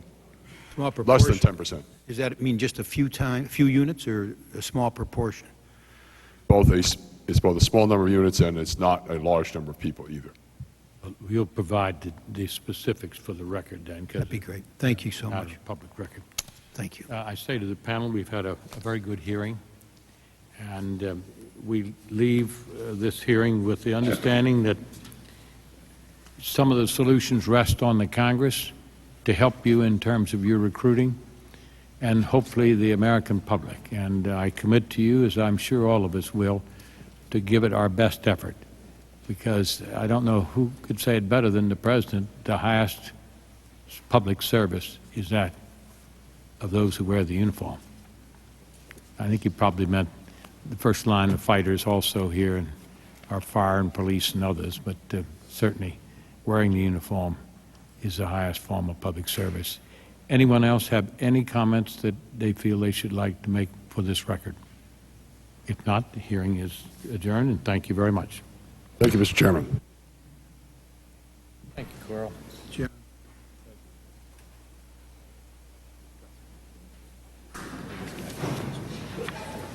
Thank you for your directors. We appreciate it. General, thank you so much. Thank you, sir. Okay, pal. See you along the way. Yeah. Yes. Do what? Were you going to make? Yeah, but I'm just going to.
Next, the swearing-in ceremony for Los Angeles Mayor Antonio Villaraigosa.